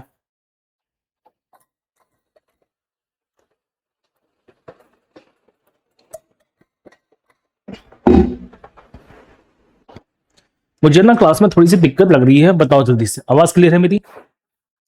अब जरा यहाँ पे समझना सबके सब, क्वेश्चन बेटा बन जाता है कि मध्य प्रदेश के अंदर विधानसभा, सांसद और संसद और यहाँ पे विधानसभा की सीटें, समझो ये है क्या। देखो, ये हमारे पास अविभाजित मध्य प्रदेश है। आप कहेंगे सर हमने तो लगता है कि मध्य प्रदेश का गठन अभी पढ़ लिया है। अगर आपको ये लगता है कि आपने अभी बहुत ज्यादा पढ़ लिया है साथियों, तो यकीन मानेगा कि मैं जो आपको पढ़ाने वाला हूं मध्य प्रदेश के गठन के अंदर, अभी तक हमने उसका मात्र 1-2% ही पढ़ा हुआ है। हम बहुत डेप्थ में जाने वाले चैप्टर के अंदर, ठीक है। और ऐसा नहीं कि ये मध्य प्रदेश का सामान्य परिचय हमारे एक ही क्लास में खत्म हो जाएगा, इसे कम से कम 2 क्लास लगने वाले हैं हमारे, तो आज और कल की क्लास। तो ये क्लास हमारी पहले डेमो क्लास है, और अगर आप लोग रिक्वेस्ट करेंगे तो मैं दूसरी क्लास को भी डेमो लगा सकता हूं, लेकिन मेरा मानना यह है कि आप कोई और दूसरा टॉपिक बता दीजिएगा, मैं वो डेमो बता दूंगा, ठीक है। जरा यहां पे देखिए, तो हमारे पास अविभाजित मध्य प्रदेश है, जो कब से कब तक अभी बताओ, तो ये बना है हमारे पास में 1 नवंबर 1956 से, है ना। कब तक रहा है, तो ये रहा है साथियों 31 अक्टूबर यहाँ पे 2000 तक। अब इसको हम बोलते हैं अविभाजित मध्य प्रदेश। क्यों? क्योंकि 1 नवंबर 2000 को मध्य प्रदेश के अंदर यहां पे विभाजन हो चुका था और भारत में नया राज्य बन चुका है साथियों, जिसका नाम है छत्तीसगढ़। कौन सा बन चुका है? छत्तीसगढ़ बन चुका है। अब सुनो सबके सब ध्यान से, ये मैं जो पॉइंट बताना चाहता हूं, ये पॉइंट बहुत इंपॉर्टेंट है एग्जामिनेशन के पॉइंट ऑफ व्यू से, है ना। आप लोग जरा मुझे कमेंट सेक्शन बताओ सबके सब जल्दी से कि छत्तीसगढ़ भारत का कौन सा राज्य था और किस संवैधानिक संशोधन के द्वारा अलग किया गया। जल्दी बताओ सबके सब जल्दी से।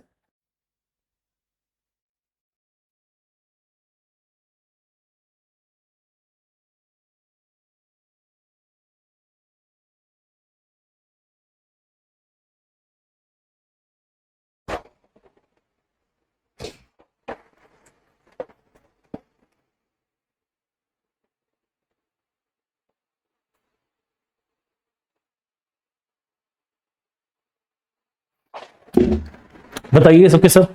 यस, तो ये था साथियों हमारे पास भारत का 26वां राज्य। बहुत बढ़िया। देखो, तो हम जब बात करेंगे छत्तीसगढ़ के बारे में, तो भारत का साथियों यहाँ पे 26वां राज्य है। कौन सा यहाँ पे? तो 26वां राज्य बना है साथियों छत्तीसगढ़, मध्य प्रदेश से अलग करके। अब देखिए, मध्य प्रदेश के अंदर सिर्फ यहाँ पे राज्य नहीं बना, मध्य प्रदेश के अंदर यहाँ पे संसद की, लोकसभा की, विधानसभा की, राज्यसभा की सीटों में भी बंटवारा हुआ था। अब ये 3 पॉइंट दिए जा रहे हैं, इन 3 पॉइंट को समझिए ध्यान से। विभाजन से पहले अविभाजित मध्य प्रदेश, मतलब 31 अक्टूबर, सुनो ध्यान से, 31 अक्टूबर 2000 की बात हम करेंगे, ठीक है। वर्तमान मध्य प्रदेश है, तो 31 अक्टूबर 2000 तक मध्य प्रदेश के अंदर साथियों लोकसभा सीटें थी 40। कितनी थी? 40। मध्य प्रदेश में कितनी लोकसभा सीटें थी? 40 सीटें थी।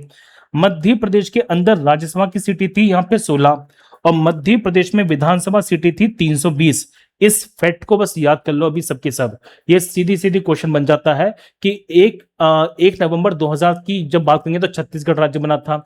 31 अक्टूबर 2000 तक मध्य प्रदेश की हम बात करते हैं तो इसे बोलते हैं अविभाजित मध्य प्रदेश, है ना। तो अविभाजित मध्य प्रदेश के अंदर यहां पे कितनी सीटें थी लोकसभा की? बताओ जल्दी से। 40 सीटें थी। राज्यसभा की 16 सीटें थी और विधानसभा की थी 320 सीटें। जब मध्य प्रदेश में से छत्तीसगढ़ को अलग किया गया तो ऐसा अलग किया गया कि सीटों का संतुलन रहे, सीटें यहां पे ज्यादा बटे नहीं।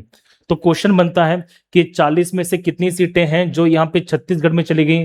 तो वर्तमान के अंदर यहाँ पे छत्तीसगढ़ में बेटा 11 लोकसभा सीटें हैं, और वर्तमान मध्य प्रदेश में कितनी सीटें रह गई? 29 सीटें रह गई लोकसभा की। अच्छा, राज्यसभा की बात करते हैं तो 16 में से 5 सीटें कहां चली गई? छत्तीसगढ़ में चली गई थी। और वर्तमान मध्य प्रदेश में राज्यसभा कितनी सीटें हैं? 11 सीटें हैं। इसी तरह से बात करते हैं विधानसभा के बारे में। मध्य प्रदेश में जो अविभाजित मध्य प्रदेश था 31 अक्टूबर 2000 तक, वहां पे टोटल थी 320 सीटें विधानसभा की। इनमें से 90 सीटें हमने दे दी किसको? छत्तीसगढ़ को। तो वर्तमान मध्य प्रदेश में विधानसभा सीटें कितनी हैं? 230। कितनी हैं? 230। इस बात को जरा समझिएगा। क्या यहां तक की बात सारी की सारी क्लियर है? जल्दी बताओ मुझे कमेंट के अंदर। क्लियर है सारी बातें? तो इस तरह से मध्य प्रदेश के अंदर यहाँ पे सीटों का बंटवारा भी हुआ है। हालांकि मैं बताना चाहता हूं कि जब 1 नवंबर 1956 को मध्य प्रदेश बना था ना, तो वहां पे 288 सीटें थी, जो बढ़ बढ़ के 320 हो गई थी। अभी पूरी कहानी है, पढ़ेंगे, डोंट वरी, ठीक है। ठीक है, इतनी सारी बात क्लियर है। अब ये देखो साथियों, हमारे पास में एक बहुत बड़ा कंपैरिजन है, ये टेबल है, और जिस बच्चे ने ये टेबल समझ ली, यकीन मानेगा साथियों, यकीन मानेगा कि आप यहां पे हर चीज को समझ जाओगे बहुत ही बढ़िया तरीके से। ठीक है, ये हमारे पास में टेबल है। अब ये टेबल बता मैं कब पढ़ाऊंगा? अभी पहले हम थोड़ा सा वर्तमान मध्य प्रदेश पढ़ लेते हैं। तो हमने इतना समझा बहुत ही बढ़िया तरीके से, क्योंकि ये वाला पोर्शन हमारे पास ज्यादा हो चुका है कि मध्य प्रदेश का साथियों जो गठन हुआ था वो कब हुआ था। तो मैंने बताया कि मध्य प्रदेश का गठन हुआ था 1 नवंबर 1956 को। किसके द्वारा किया गया? राज्य पुनर्गठन आयोग के द्वारा किया गया। इसे हम क्या बोलते हैं? फजल अली आयोग कहते हैं, जिसके अध्यक्ष थे यहाँ पे जस्टिस फजल अली। और इसके दो यहाँ पे सदस्य थे, कौन कौन से? हृदयनाथ कुंजरू जी, और हम जब बात करते हैं के.एम. पनिक्कर जी। अच्छा चलो, इनमें से एक छोटा सा क्वेश्चन है आपके लिए, मैं होमवर्क में देके जाऊंगा आज, ठीक है, बताऊंगा। चलो, फिर मैंने बताया साथियों कि मध्य प्रदेश के साथ कितने राज्यों की स्थापना दिवस मनाई जाती है, जिसमें हमारे पास मध्य प्रदेश है, आंध्र प्रदेश है, कर्नाटका है, केरलम, पंजाब है, हरियाणा है, छत्तीसगढ़ है। बहुत बढ़िया। फिर मैंने बताया साथियों कि मध्य प्रदेश की हम जब बात करेंगे तो ये सारे पॉइंट याद करने पड़ेंगे। जब मध्य प्रदेश का निर्माण हो तो उसमें 43 जिले और 8 संभाग थे, ठीक है। उस समय यहाँ पे सबसे बड़ा राज्य था, फजल अली आयोग ने बनाया। और किस संवैधानिक संशोधन से? 7वें संवैधानिक संशोधन से। मध्य प्रदेश की सीमाएं मैंने बता दी आपको। मध्य प्रदेश की सीमाएं उस समय 7 राज्यों से मिलती थी, ये हमने पढ़ लिया है। और हमने पढ़ा कि कैसे यहाँ पे सीटों का विभाजन किया गया। अब आते हैं जरा हम किसके बारे में साथियों? वर्तमान मध्य प्रदेश के बारे में। देखिए, अब सुनो, अब हम बात करते हैं वर्तमान मध्य प्रदेश के सामान्य परिचय के बारे में। सामान्य परिचय जितना आपको पता होना चाहिए। अब मैं देखिए साथियों बात करता हूं किसके बारे में? यहाँ पे वर्तमान मध्य प्रदेश के बारे में। वर्तमान मध्य प्रदेश मतलब प्रेजेंट का मध्य प्रदेश। अब प्रेजेंट के मध्य प्रदेश के अंदर ना हमें कुछ पॉइंट यहाँ पे समझने पड़ेंगे।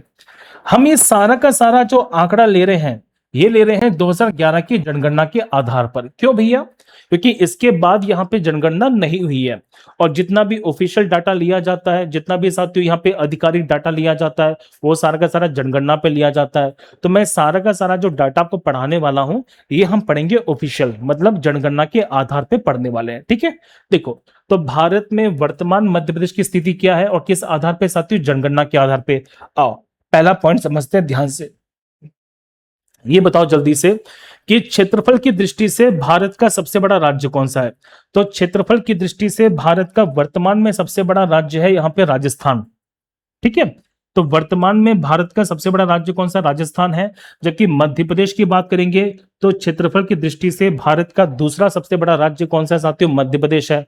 अब मैं आपको ये बताना चाहता हूं, सुनो ध्यान से, कि मध्य प्रदेश के क्षेत्रफल को लेकर बेटा थोड़ा सा विवाद है। क्यों विवाद है? देखो, मध्य प्रदेश का क्षेत्रफल यहाँ पे कुछ किताबें अलग अलग बताती हैं। कुछ बताती हैं 3,08,245, कुछ बताती बेटा 252 किलोमीटर। अब क्वेश्चन बनता है ये सर, ये अंतर किस कारण से है? बेटा हुआ क्या है कि मध्य प्रदेश के अंदर एक घाटी पड़ती है जिसका नाम है किराड़ घाटी, है ना। तो मध्य प्रदेश और छत्तीसगढ़ को लेके देखो, मध्य प्रदेश में साथियों घाटी का विवाद है और इसको हम क्या बोलते हैं? यहाँ पे किराड़ घाटी बोलते हैं, जिस कारण से मध्य प्रदेश में क्षेत्रफल को लेकर थोड़ी सी समस्या बनती है। तो आपसे पूछेंगे, बताओ कि मध्य प्रदेश का क्षेत्रफल यहाँ पे क्या माना जाएगा? 245 या 252, दोनों सही है, गलती मत करना। इसमें कौन सा घाटी का विवाद माना जाता है? किराड़ घाटी का विवाद है जो माना जाता है। क्लियर सारी बातें? तो वर्तमान में मध्य प्रदेश जो है वो दूसरे नंबर पर आता है क्षेत्रफल के आधार पे। चलो जनसंख्या की बात करते हैं। बताइए, जनसंख्या के आधार पे 2011 के अनुसार, अब यहां पे दिक्कत हो जाएगी बच्चों को बहुत ज्यादा। देखो, 2011 के अनुसार बात करेंगे, 2011 के अनुसार, तो 2011 के अनुसार जनसंख्या के आधार पे साथियों भारत का छठवां सबसे बड़ा राज्य कौन सा? मध्य प्रदेश है, जिसमें टोटल जनसंख्या यहाँ पे 7.26 करोड़ के आसपास की है। जिसमें सबसे बड़ा राज्य कौन सा है भारत का? तो जनसंख्या के आधार पे सबसे बड़ा राज्य है यहाँ पे उत्तर प्रदेश, दूसरे नंबर पे है महाराष्ट्र, तीसरे नंबर पर है बिहार, चौथे नंबर पे है साथियों पश्चिम बंगाल, और 5वें नंबर पे था मध्य प्रदेश या आंध्र प्रदेश। आंध्र प्रदेश, कौन सा आंध्र प्रदेश? अविभाजित आंध्र प्रदेश। अब ये पता है आपको कि यहाँ पे आंध्र प्रदेश के अंदर से नया राज्य बना, कौन सा? तेलंगाना। तो 2 जून 2014 को यहाँ पे तेलंगाना राज्य बना। अब ये कहा जाता है कि जैसे तेलंगाना राज्य बना तो मध्य प्रदेश आ गया यहाँ पे 5वें स्थान पर। तो आपसे मैं बताना चाहता हूं, सुनो ध्यान से, सुनो सुनो सुनो, यहाँ पे क्वेश्चन कैसा बनेगा? तो 2011 की जनगणना के अनुसार मध्य प्रदेश यहाँ पे भारत का छठवां सबसे बड़ा राज्य है जनसंख्या के आधार पर, और क्षेत्रफल के आधार पर दूसरा सबसे बड़ा राज्य है। वहीं पर हम बात करते हैं 2014 के बाद। सुनो, तो यहाँ पे 2014 के पहले, 2014 के बाद, तो 2014 के बाद जनसंख्या के आधार पे, किसके आधार पे? जनसंख्या के आधार पे अब मध्य प्रदेश यहाँ पे 5वां सबसे बड़ा राज्य है। तो 2014 से पहले कौन सा था? यहाँ पे 6वें स्थान पर। 2014 के बाद किस स्थान पर है? 5वें स्थान पर है, गलती मत करना। ठीक है, ये सीधे सीधे फैक्ट बन जाते हैं, गलतियां मत करना बिल्कुल भी। ये वो चीजें हैं जो आपको समझनी पड़ेंगी। अच्छा, मैं एक चीज और बताना चाहता हूं, अगर आप में से कोई विद्यार्थी ये बोले कि भैया क्या हम यहाँ पे इसी प्रकार से पढ़ाने वाले हैं बैच के अंदर, क्या हमें कुछ लिखवाओगे नहीं? देखो, मैंने पहले बता दिया साथियों, मुझे 50 दिन के अंदर ये कंप्लीट बैच करना है। 50 दिन के अंदर मैं आपको इसी प्रकार से भी पढ़ाऊंगा, तभी कंप्लीट हो पाएगा। तो मैं क्या करूंगा आपके लिए, ये जो बोर्ड की पीडीएफ है ना, ये जो बोर्ड हम पढ़ रहे हैं, जितना भी लिख रहे हैं, ये सारा का सारा मैं क्लास के बाद एज इट इज दे दूंगा आपको। आप क्लास को देख लो, क्योंकि हर चीज यहाँ पे लिखी हुई है। तो आपको यहाँ पे सिलेबस जल्दी से रिवाइज हो जाएगा, क्योंकि मैंने पहले बताया ना, मैं सिर्फ 50 दिनों के अंदर यहाँ पे कंप्लीट एमपीजी के पढ़ाने वाला हूँ इसी तरह से। और सोचो कि पिछले 1 से 1.5 घंटे के अंदर हमें तकरीबन तकरीबन यहाँ पे देखा जाए तो सवा घंटा हो चुका है। 1 घंटा 25 मिनट के आसपास में समय हो चुका है। मैंने सवा घंटे के अंदर आपको जितना कंटेंट दिया है, इतना कंटेंट बेटा मैंने देखा है बहुत से लोग 3-3 4-4 दिन में पढ़ाते हैं। 3-3 4-4 दिन क्लासेस ले लेंगे, तब जाके आपको इतना सारा कंटेंट मिलेगा। तो मैं वही बताना चाहता हूं कि मैं एक क्लासेस के अंदर इतना सारा कंटेंट देने वाला हूं आपको, और वो कंटेंट देने वाला हूं जो एग्जाम ओरिएंटेड है, टू द पॉइंट है, जो आपको सीधे सीधे सिलेक्शन दिलाने वाला है। ठीक है, कंफर्म है सारी बातें? अब आ जाओ यहां पर, हम बात करते हैं यहाँ पे जनसंख्या घनत्व के बारे में, जिसे बोलते हैं पॉपुलेशन डेंसिटी। सर, ये पॉपुलेशन डेंसिटी क्या होती है? देखो, आपको बताऊं कि अगर मैं 1 किलोमीटर यहां चलूं और 1 किलोमीटर ऊपर चलूं, क्लियर सारी बातें, तो मैंने देखो क्षेत्रफल बना दिया है कि नहीं, और इसको मैंने नाम दिया साथियों 1 वर्ग किलोमीटर, जिसे बोलते हैं 1 स्क्वायर किलोमीटर। मतलब जब यहाँ पे लंबाई कितनी की हो हमारे पास में, 1 किलोमीटर की हो, और चौड़ाई कितनी की हो, 1 किलोमीटर की हो, तो हमारे पास क्षेत्रफल बन जाता है, जिसे बोलते हैं 1 वर्ग किलोमीटर। अब इस 1 वर्ग किलोमीटर में रहने वाले लोगों की जनसंख्या को बोलते हैं जनसंख्या घनत्व। अब खुद ही सोचो कि अगर इस 1 वर्ग किलोमीटर में लोग ज्यादा मिलेंगे तो जनसंख्या घनत्व ज्यादा हो जाएगी, लोग कम मिलेंगे तो जनसंख्या घनत्व भी हमारी कम हो जाएगी, है कि नहीं? तो सीधे सीधे क्वेश्चन बनता है कि 2011 की जनगणना के अनुसार, ये क्वेश्चन बहुत प्यारा बनेगा, देखो ध्यान से। 2011 की जनगणना के अनुसार मध्य प्रदेश की जनसंख्या घनत्व कितनी मानी जाती है? 236 व्यक्ति प्रति वर्ग किलोमीटर। सीधी सीधी क्वेश्चन बनता है कि मध्य प्रदेश के एक क्षेत्रफल में हम जब बात करते हैं या कि 1 वर्ग किलोमीटर में कितने लोग रहते हैं, तो 236 व्यक्ति रहते हैं प्रति वर्ग किलोमीटर। अब आप कहेंगे भैया इसमें सबसे ज्यादा कहां पर, सबसे कम कहां पर, ये बता दो। बेटा वो पढ़ेंगे, टेंशन ना लेना। अभी सामान्य परिचय चल रहा है तो सामान्य परिचय चलने दो, ठीक है, टेंशन मत लो। भारत की बात करते हैं तो भारत में कितना है, तो भारत में है साथियों 382 व्यक्ति प्रति वर्ग किलोमीटर। इसी तरह से हमारे पास में कंसेप्ट बनता है लिंग अनुपात का, जिसे बोलते हैं सेक्स रेशियो का। सेक्स रेशियो क्या है कि प्रति 1000 पुरुषों पर पाए जाने वाली महिलाओं की संख्या। जैसे मान लो फॉर एग्जांपल कि यहाँ पे 1000 पुरुष हैं, तो मध्य प्रदेश के अंदर 1000 पुरुषों पर 931 महिलाएं मिलती हैं। तो ये है मध्य प्रदेश का क्या साथियों, लिंग अनुपात, जैसे बोलते हैं सेक्स रेशियो, जो भारत के लिंग अनुपात से कम है। भारत में हम जब बात करेंगे साथियों, तो भारत में जो 2011 की जनगणना हुई थी राष्ट्रीय स्तर पर, तो प्रति 1000 पुरुषों पर यहाँ पे महिलाओं की संख्या 943 थी। क्लियर सारी बातें? तो ये हमारे पास छोटा सा आंकड़ा है जो मैंने बता दिया। कंफर्म है कि नहीं? अब मैं बताना ही चाहता हूं साथियों, देखो इसको ना मैं बहुत डिटेल से पढ़ाने वाला हूं। क्यों पढ़ाने वाला हूं? क्योंकि 2011 की जनगणना साथियों हमारे पास पूरा अलग से चैप्टर है। इसका मतलब यह है साथियों, ये हमारे पास पूरा अलग से एक चैप्टर है, और इस चैप्टर का नाम ही है साथियों मध्य प्रदेश की जनगणना 2011 के अनुसार। ये मैं आपको अलग से पूरा पढ़ाने वाला हूं। मतलब जो आपको मैं 50 दिनों के अंदर मध्य प्रदेश की जीके पढ़ाऊंगा ना, उस मध्य प्रदेश की जीके के अंदर साथियों ये हमारा पूरा अलग से चैप्टर होगा, जिसमें मैं बताऊंगा कि मध्य प्रदेश में जनगणना कब शुरू हुई थी, मध्य प्रदेश में जनगणना के आधार पर क्या क्या चीजें बनती हैं। इस पे हमारे पास में ग्रामीण जनसंख्या है, शहरी जनसंख्या है, ग्रामीण लिंगानुपात है, शहरी लिंगानुपात है। इसके अलावा हम बात करेंगे यहाँ पे हर चीज को लेके, तो काफी डिटेल में पढ़ने वाले हैं इसको, ठीक है। चलिए, अब इस वाले पॉइंट को देखो। मैंने आपको बताया था, क्या बताया था, कि मध्य प्रदेश में किसकी जनसंख्या ज्यादा मिलती है, एससी की है, एसटी की? मैंने आपको बताया था ना कि मध्य प्रदेश हमारा कैसा राज्य है साथियों, जनजातीय राज्य है, बोलो हाँ या ना। आपको मैंने बताया था थोड़ी देर पहले कि मध्य प्रदेश हमारे भारत के उन राज्यों में शामिल है जहां पर जनजातीय जनसंख्या सबसे ज्यादा मिलती है। और मध्य प्रदेश में कौन सी जनजाति ज्यादा मिलेगी? अनुसूचित जाति, अनुसूचित जनजाति, अनुसूचित जनजाति। कौन सी? अनुसूचित जनजाति ज्यादा मिलती है ना। अब जरा यहां पे देखिए,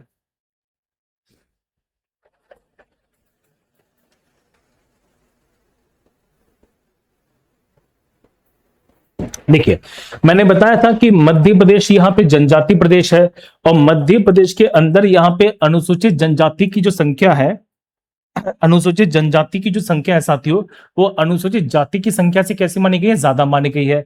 मतलब मध्य प्रदेश में एसटी जनसंख्या ज्यादा है और एससी जनसंख्या कम है।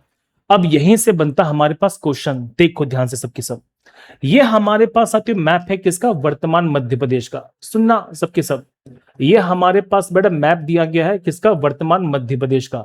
अब जरा समझो, मैंने अभी बताया आपको कि वर्तमान मध्य प्रदेश में कितनी यहाँ पे विधानसभा सीटें हैं।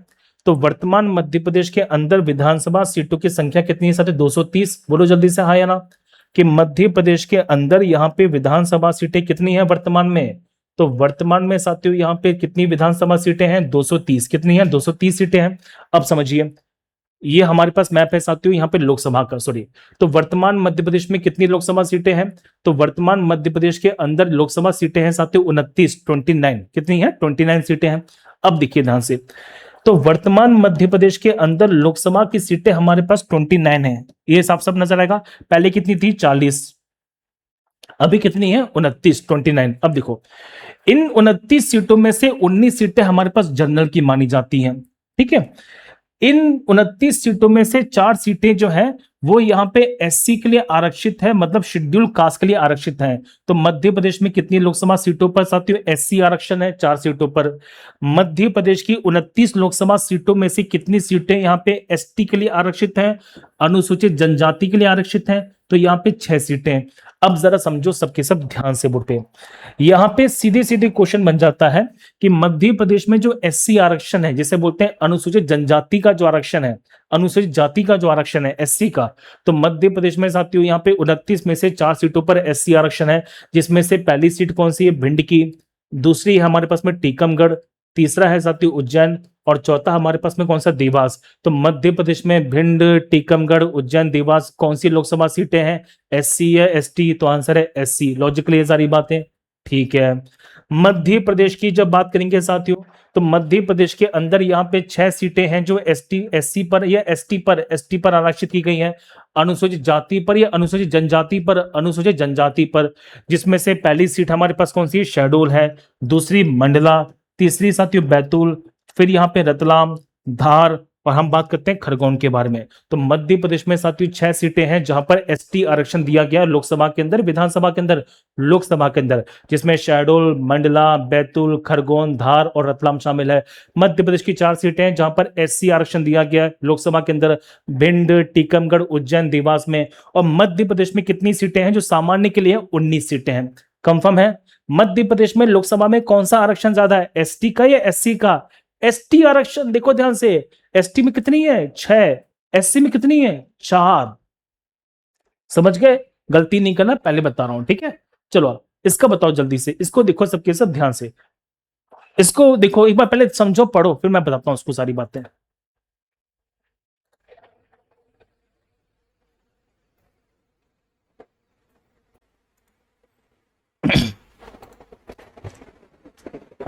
बालक देखो, बहुत सिंपल सी बात है। अब हम बात करते हैं मध्य प्रदेश के अंदर विधानसभा सीटों के बारे में ना, कि मध्य प्रदेश के अंदर यहाँ पे विधानसभा सीटें कितनी है।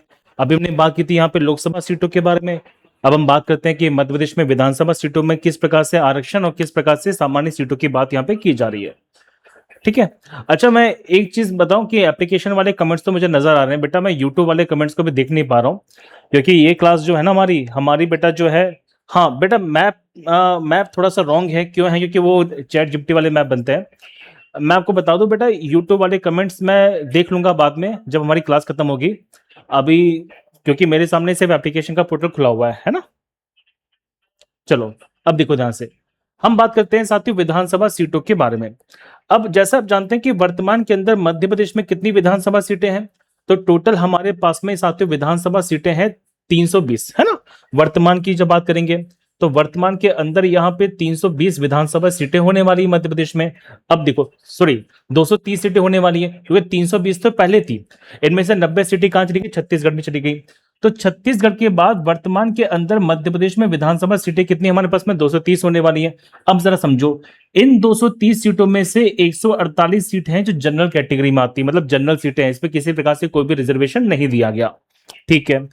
मध्य प्रदेश के अंदर 35 विधानसभा सीटों पर साथियों एससी आरक्षण है, यानी कि शेड्यूल्ड कास्ट का आरक्षण दिया गया, अनुसूचित जाति का आरक्षण दिया गया। वहीं पर हम बात करते हैं मध्य प्रदेश में 47 विधानसभा सीटों पर साथियों अनुसूचित जनजाति का आरक्षण है, एसटी आरक्षण है। और मध्य प्रदेश में टोटल कितनी सीटों पर आरक्षण दिया गया है? तो 230 सीटों में साथियों हमारे पास में टोटल 82 सीट हैं, जो टोटल विधानसभा सीटों का 35 पॉइंट यहाँ पे 65% है। ठीक है, तो सीधी सीधी क्वेश्चन बन जाता है कि मध्य प्रदेश की कितनी विधानसभा सीटों पर आरक्षण दिया गया है। तो मध्य प्रदेश की बेटा 35% जो सीटें हैं वो आरक्षित हैं। 230 में से 82 सीटों पर यहाँ पे आरक्षण दिया गया, जिसमें मध्य प्रदेश में एसटी आरक्षण एससी आरक्षण से ज्यादा है। ये सीधी सीधी क्वेश्चन बन जाता है। चलिए अब हम बात करते हैं वर्तमान मध्य प्रदेश की यहाँ पे सीमाओं के बारे में कि कैसे मध्य प्रदेश की सीमाएं हैं जो बनकर तैयार होती हैं। आइए देखिए, अब ये पॉइंट बड़ा मजेदार है, समझना सबके सब। थोड़ा सा मैं चीजें आपको बताते चलूंगा, टेंशन मत लीजिए। मध्य प्रदेश का सबसे उत्तरी जिला कौन सा है? तो मध्य प्रदेश का साथियों सबसे उत्तरी जिला है जिसका नाम है मुरैना। ठीक है, चलिए वर्तमान मध्य प्रदेश का सबसे पश्चिमी जिला है जिसका नाम है अलीराजपुर। इसका नाम कर दिया गया अलीराजपुर, ये अलीराजपुर लिखा हुआ है लेकिन नाम इसका साथियों क्या यहाँ पे अलीराजपुर है। इसी प्रकार से मध्य प्रदेश का सबसे पूर्वी जिला है साथियों सिंगरौली। कौन सा है? सिंगरौली। और मध्य प्रदेश का सबसे दक्षिणी जिला वर्तमान में है बुरहानपुर। क्या है? बुरहानपुर है। अब मैं आपको बताना चाहूंगा साथियों, ये जो अलीराजपुर है इसका निर्माण कब हुआ था? ये सीधी सीधी क्वेश्चन देखिए बन जाता है। तो इसका साथियों गठन किया गया है 17 मई 2008 को, है ना। इसके हम जब बात करते हैं बिल्कुल यहाँ पे 7 दिन बाद मतलब यहाँ पे 24 मई को। तो 24 मई को साथियों 2008 में किसका गठन हुआ है? तो यहाँ पे गठन हुआ है सिंगरौली का। और मैं बताना चाहता हूँ कि जब मध्य प्रदेश में सिंगरौली का निर्माण किया गया था तो मध्य प्रदेश के उस समय मुख्यमंत्री थे हमारे शिवराज सिंह चौहान साहब। बातें तो क्या देते हैं, वादे तो क्या देते हैं बड़े बड़े। एक बात कही गई थी कि मैं मध्य प्रदेश में सिंगरौली का इतना ज्यादा विकास करूंगा कि इसे मध्य प्रदेश का सिंगापुर बनाया जाएगा। सिंगापुर बना है लेकिन बहुत प्राचीन सिंगापुर बन चुका है।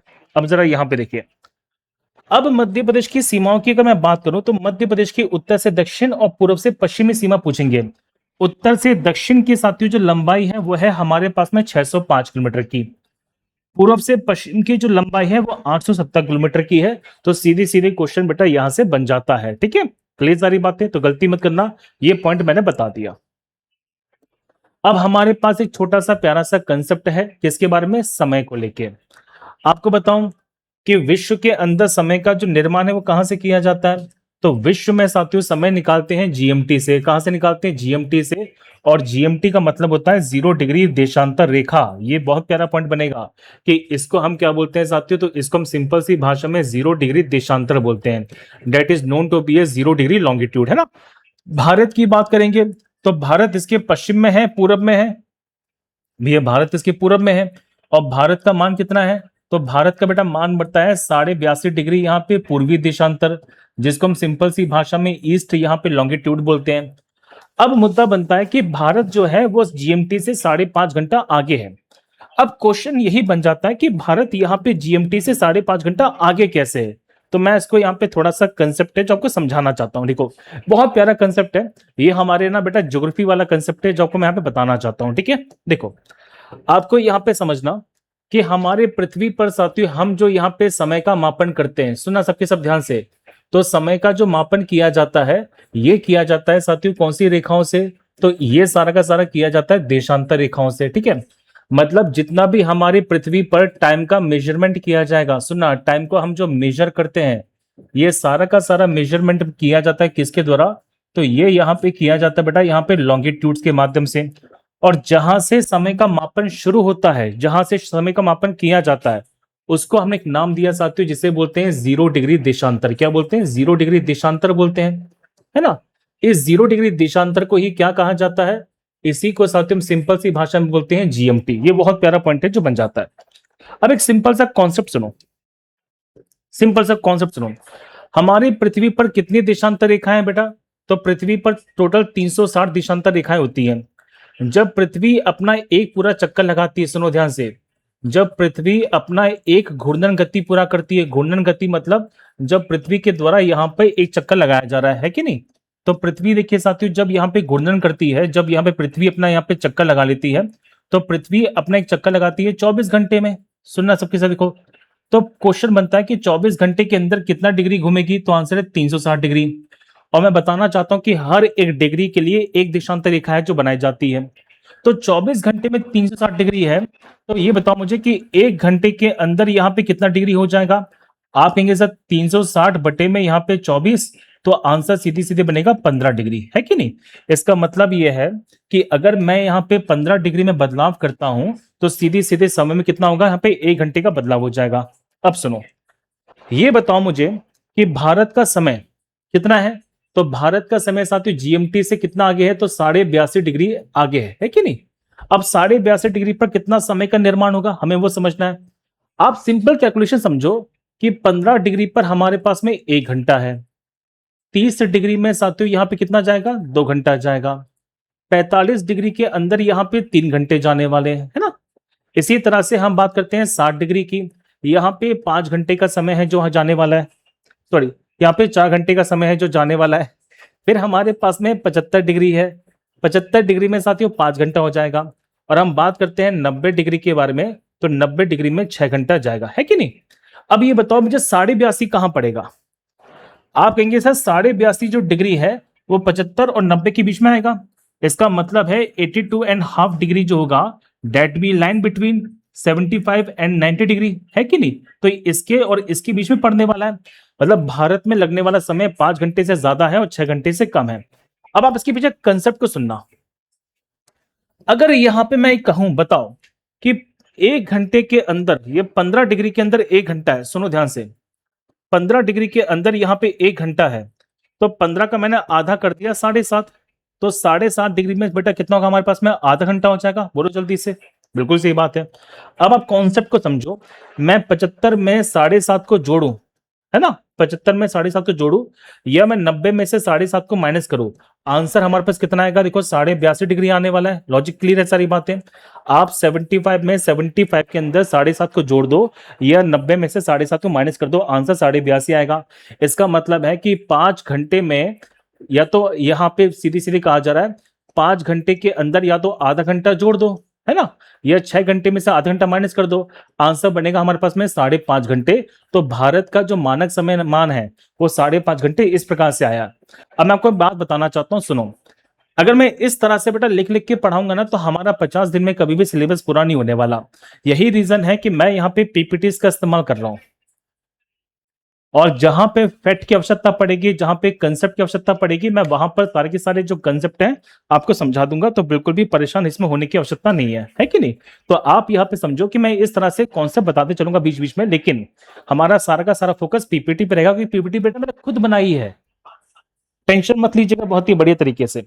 अब मुद्दा बनता है कि भारत का समय डिफरेंस कितना बनता है। देखो, तो भारत के अंदर साथियों समय डिफरेंस जो बनता है, ये हमारे पास में अंतिम बिंदु है, जिसको साथियों हमने एक नाम दिया, जिसे बोलते हैं किबिधु। क्या बोलते हैं, किबिधु बोलते हैं, बोलो हाँ या ना, है कि नहीं। और वहीं पर हम जब बात करेंगे साथियों इस वाले पॉइंट के बारे में, यहां पर हमारे पास बेटा पॉइंट बन जाता है, जिसको हम सिंपल सी भाषा में सरक्रीक बोलते हैं। क्या बोलते हैं, सरक्रीक बोलते हैं। तो भारत में किबिधु से लेके सरक्रीक के बीच में यहाँ पे तकरीबन तकरीबन 30 डिग्री का अंतर है। 30 डिग्री का बेटा मतलब होता है 2 घंटे का अंतर है ना। तो भारत के समय के अंदर यहाँ पे 2 घंटे का अंतर है जो पड़ेगा। अब आते हैं मध्य प्रदेश को लेके। तो मध्य प्रदेश में ये जो बिंदु है जिसे बोलते हैं सिंगरौली, दिखा दिया, ये हमारे पास में पॉइंट है सिंगरौली, और यहाँ पे साथियों पॉइंट है अलीराजपुर। तो मध्य प्रदेश में सिंगरौली और अलीराजपुर के बीच में कितना समय का अंतर है, तो यहाँ पे अंतर पड़ता है साथियों सीधी सीधे यहाँ पे 34 मिनट का, 34 मिनट्स का। ये फैक्ट आपके लिए बहुत इंपॉर्टेंट है कि मध्य प्रदेश के सबसे पूर्वी जिले सिंगरौली, मध्य प्रदेश का सबसे पूर्वी जिला सिंगरौली और मध्य प्रदेश के सबसे पश्चिमी जिले अलीराजपुर के बीच में यहाँ पे 34 मिनट का समय अंतराल है, 34 मिनट्स का समय अंतराल है। क्या छोटा सा कंसेप्ट यहाँ पे क्लियर हुआ कि नहीं हुआ, जल्दी बताओ मुझे कमेंट के अंदर। समझ रहे हो। तो बेटा आपको हर तरह के जो कंसेप्ट है ना मैं बताने वाला हूं, मैं बस ये कहने वाला आपसे कि पढ़ो। पीपीटीज अपने आप में बहुत बढ़िया है, क्योंकि आपको कम समय के अंदर इतना सारा कंटेंट दे दिया। आप खुद ही अंदाजा लगाओ कि हमारी जब ये क्लास खत्म होगी ना, तो आप खुद ही अंदाजा लगाना बेटा कि मैंने आपको इस क्लास में जितना कंटेंट दिया है, एक क्लास में जितना कंटेंट दिया है, इतना सारा कंटेंट को पढ़ने में पहली बात तो आपको समझ आता, और दूसरा आप एक साथ इतना सारा कंटेंट पढ़ नहीं पाते। अगर आप ये सोचो मैं किताबों से पढ़ लूंगा, तो सुनो, किताबों में इतने सारे फैक्ट एक साथ नहीं मिलेंगे आपको, किसी भी किताब में इतने सारे फैक्ट एक साथ नहीं है।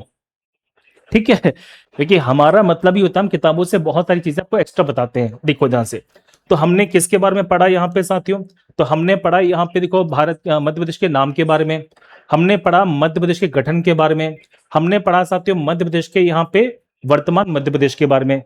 अब मैं बताने वाला हूं दो सबसे इंपॉर्टेंट टॉपिक। पहला हम पढ़ेंगे साथियों मध्य प्रदेश के पड़ोसी राज्यों के बारे में, यहां से क्वेश्चन बहुत ज्यादा बन जाता है। और फिर मैं पढ़ाऊंगा आपको मध्य प्रदेश में कर्क रेखा, और उसके बाद साथियों आज की हमारी क्लास यहाँ पे खत्म करेंगे। मतलब ये टॉपिक खत्म नहीं हो पाएगा, आज की हमारी डेमो क्लास यहाँ पे खत्म हो जाएगी। चलिए मैं शुरुआत करता हूँ साथियों अब यहाँ पे नए टॉपिक के बारे में, जो है मध्य प्रदेश के पड़ोसी राज्य। लेकिन सबसे पहले हम बात करते हैं मध्य प्रदेश में कर्क रेखा के बारे में। आओ जरा समझना सबके सब बोर्ड पे। मैं पहले थोड़ा सा कंसेप्ट है जो देना चाहता हूं आपको बहुत ही बढ़िया तरीके से। देखो मान लो साथियों ये हमारे पास पृथ्वी है, ठीक है, कंसेप्ट को सुनना सबके सब, बहुत प्यारा कंसेप्ट है। देखो मान लो भैया ये हमारे पास हमारी पृथ्वी है ना, तो इस पृथ्वी के अंदर यहाँ पे दो कंसेप्ट आपको समझने पड़ेंगे। तो पृथ्वी को बिल्कुल बीचों बीच में से बांटने वाली एक रेखा है, तो पृथ्वी को यहाँ पे बराबर भागों में साथियों बांटने वाली एक लाइन होती है, जिसको हम सिंपल सी भाषा में बोलते हैं इक्वेटर। क्या बोलते हैं? इक्वेटर बोलते हैं।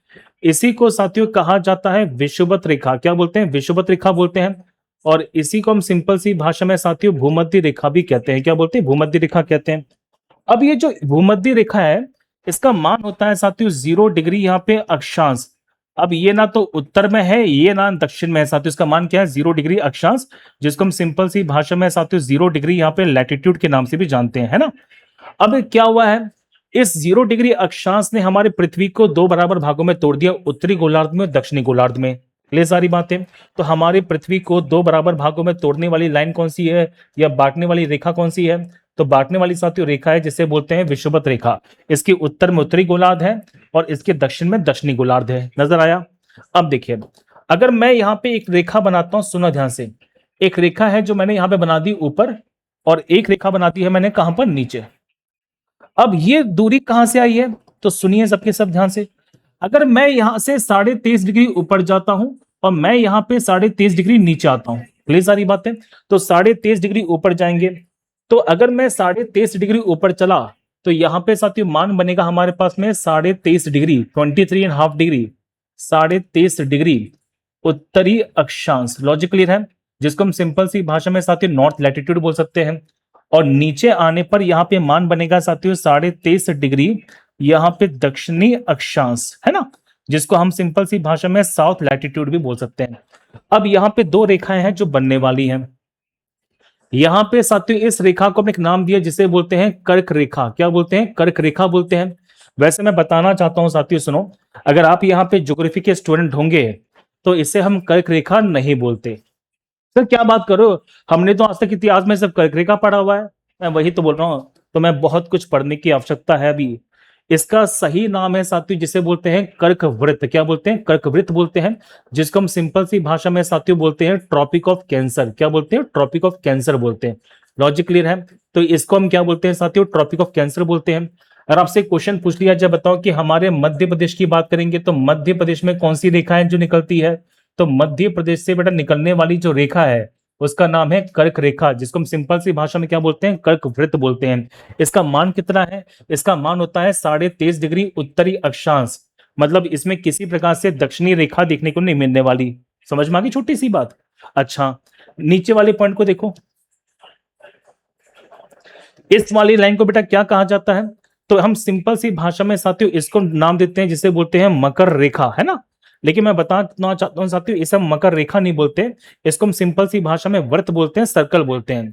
अगर आप यहाँ पे थोड़ी बहुत भी ज्योग्राफी पढ़ोगे तो आप इस बात को यहाँ पे समझेंगे कि ये रेखा नहीं होती है, ये वास्तव में वृत्त होता है। इसे बोलते हैं मकर वृत्त, जिसे इंग्लिश में क्या बोलते हैं साथियों? इसे बोलते हैं ट्रॉपिक ऑफ कैप्रिकॉर्न। क्या बोलते हैं? ट्रॉपिक ऑफ कैप्रिकॉर्न के नाम से भी जाना जाता है ना। चलो अब हम देखिए बात करेंगे इस पॉइंट को लेके। क्वेश्चन बनता है कि हमारे भारत में कौन सी लाइन जाती है, तो हमारे साथियों भारत के अंदर यहाँ पे जाने वाली जो लाइन है वो कौन सी है? वह है साथियों हमारे पास में कर्क रेखा।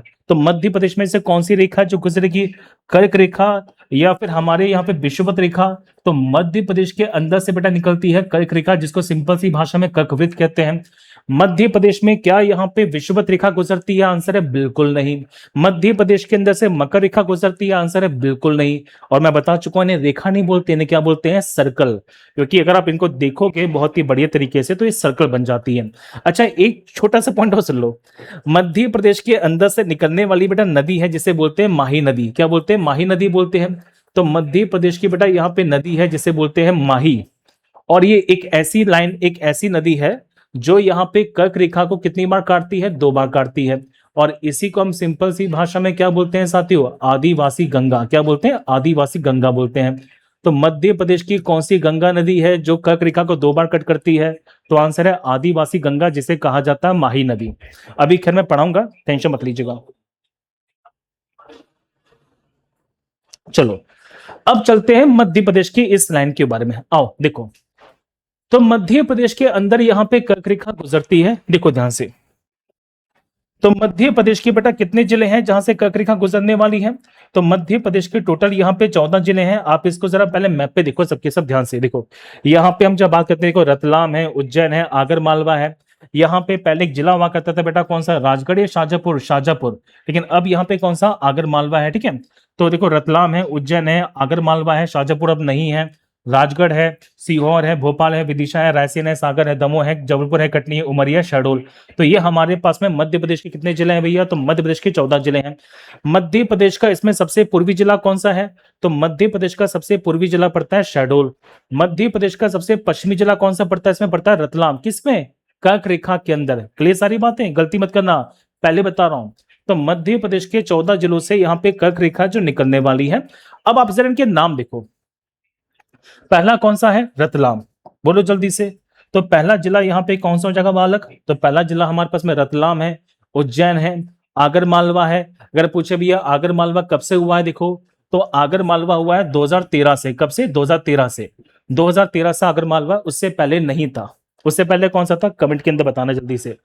तो हम जब बात करते हैं, आगर मालवा है, राजगढ़ है, सीहोर है, भोपाल है, विदिशा है, रायसेन है, सागर है, दमोह है, जबलपुर है, कटनी है, उमरिया है और शहडोल है। तो ये हमारे पास में कितने जिले हैं भैया? तो ये हमारे पास में 14 जिले हैं जहां से कर्क रेखा गुजरती है। अब आते हैं सबसे इंपॉर्टेंट कंसेप्ट के बारे में। देखो, मध्य प्रदेश के अंदर यहाँ पे 5 संभाग मुख्यालय हैं। कितने? संभाग के मुख्यालय। तो मध्य प्रदेश में साथियों 5 यहाँ पे संभाग के हेडक्वार्टर्स हैं, जिसमें हमारा पहला संभाग कौन सा भैया? उज्जैन संभाग। दूसरा हमारे पास कौन सा? भोपाल संभाग। तीसरा है हमारे पास में सागर संभाग। चौथा देखो यहाँ पे साथियों जबलपुर है। और पांचवा हमारे पास में शहडोल है। तो मध्य प्रदेश के अंदर यहाँ पे 5 संभाग मुख्यालय हैं। कितने? 5 संभाग मुख्यालय हैं जहां से कर्क रेखा गुजरती है। तो मध्य प्रदेश के 5 संभाग मुख्यालयों से कर्क रेखा गुजरती है, जिसमें उज्जैन है, भोपाल है, सागर है, जबलपुर है और शहडोल है। अब जो मैं पॉइंट बताना चाहता हूं, ये पॉइंट बहुत इंपॉर्टेंट है, देखो ध्यान से। मध्य प्रदेश का साथियों एक ऐसा संभाग जिसकी सभी जिलों से कर्क रेखा गुजरती है। कौन कौन सा संभाग है? देखो, तो मध्य प्रदेश का साथियों एक संभाग है जिसका नाम है भोपाल संभाग। अब भोपाल संभाग के अंदर वर्तमान में कितने जिले हैं? 5 जिले हैं। देखो ध्यान से, तो मध्य प्रदेश के अंदर साथियों यहाँ पे भोपाल संभाग है जिसमें 5 जिले मिलेंगे। और इन 5 जिलों की हम जब बात करेंगे तो 5 जिलों से क्या निकलती है? कर्क रेखा गुजरती है। इस बात को समझो, जिसमें राजगढ़ है, भोपाल है, सीहोर है। यहाँ पे देखो बेटा रायसेन मिलेगा, मैप में शो नहीं कर पा रही, कोई दिक्कत नहीं है। और हम जब बात करते हैं तो विदिशा है। तो मध्य प्रदेश का भोपाल संभाग है जिसके सभी 5 जिलों से यहाँ पे कर्क रेखा गुजरती है। क्लियर सारी बातें? राजगढ़, सीहोर, भोपाल, विदिशा, रायसेन, ये भोपाल संभाग में आने वाले जिले हैं जिसके सभी जिलों से होकर कर्क रेखा गुजरती है। मध्य प्रदेश के कितने संभाग मुख्यालय से निकलती है? तो आंसर है 5 संभाग मुख्यालय से निकलती है। अब इसमें सबसे इंपॉर्टेंट आता है हमारा मध्य प्रदेश का उज्जैन। देखो, मध्य प्रदेश के उज्जैन की बात मैं क्यों करता हूं, सुनो। मध्य प्रदेश का उज्जैन जो शहर है ना बालक, ये महाकाल की नगरी है। और महाकाल की नगरी के साथ साथ में कहा जाता है साथियों ये मंगल ग्रह की जन्मभूमि भी है। हमारे मध्य प्रदेश का यहाँ पे ये जो शहर है जिसका नाम है उज्जैन, यहीं से साथियों मंगल ग्रह की स्थापना हुई है। आपको मैं बताना चाहता हूँ, कहा जाता है कि महाकाल की नगरी है हमारी उज्जैन। एक बार यहाँ पे भगवान शिव का धनुष, भगवान शिव का जो त्रिशूल है इस प्रकार से गिरा कि वहां से मिट्टी निकली और उसी मिट्टी की पृथ्वी से अलग होने से मंगल ग्रह का निर्माण हुआ। आपको बता दूं साथियों कि मंगल ग्रह के बारे में यह कहा जाता है कि जिनकी कुंडली में मंगल दोष होता है ना, उनकी जल्दी से शादी नहीं होती है। मतलब सोचो कि सरकारी नौकरी लग चुकी है, लड़की से ब्याह भी तय हो चुका है, लेकिन पता चले भैया कि शादी वाले दिन लड़की भाग जाए, है कि नहीं। तो ये कंडीशन होती है कि जिनकी कुंडली में मंगल दोष है उनकी शादी जल्दी से होती नहीं है।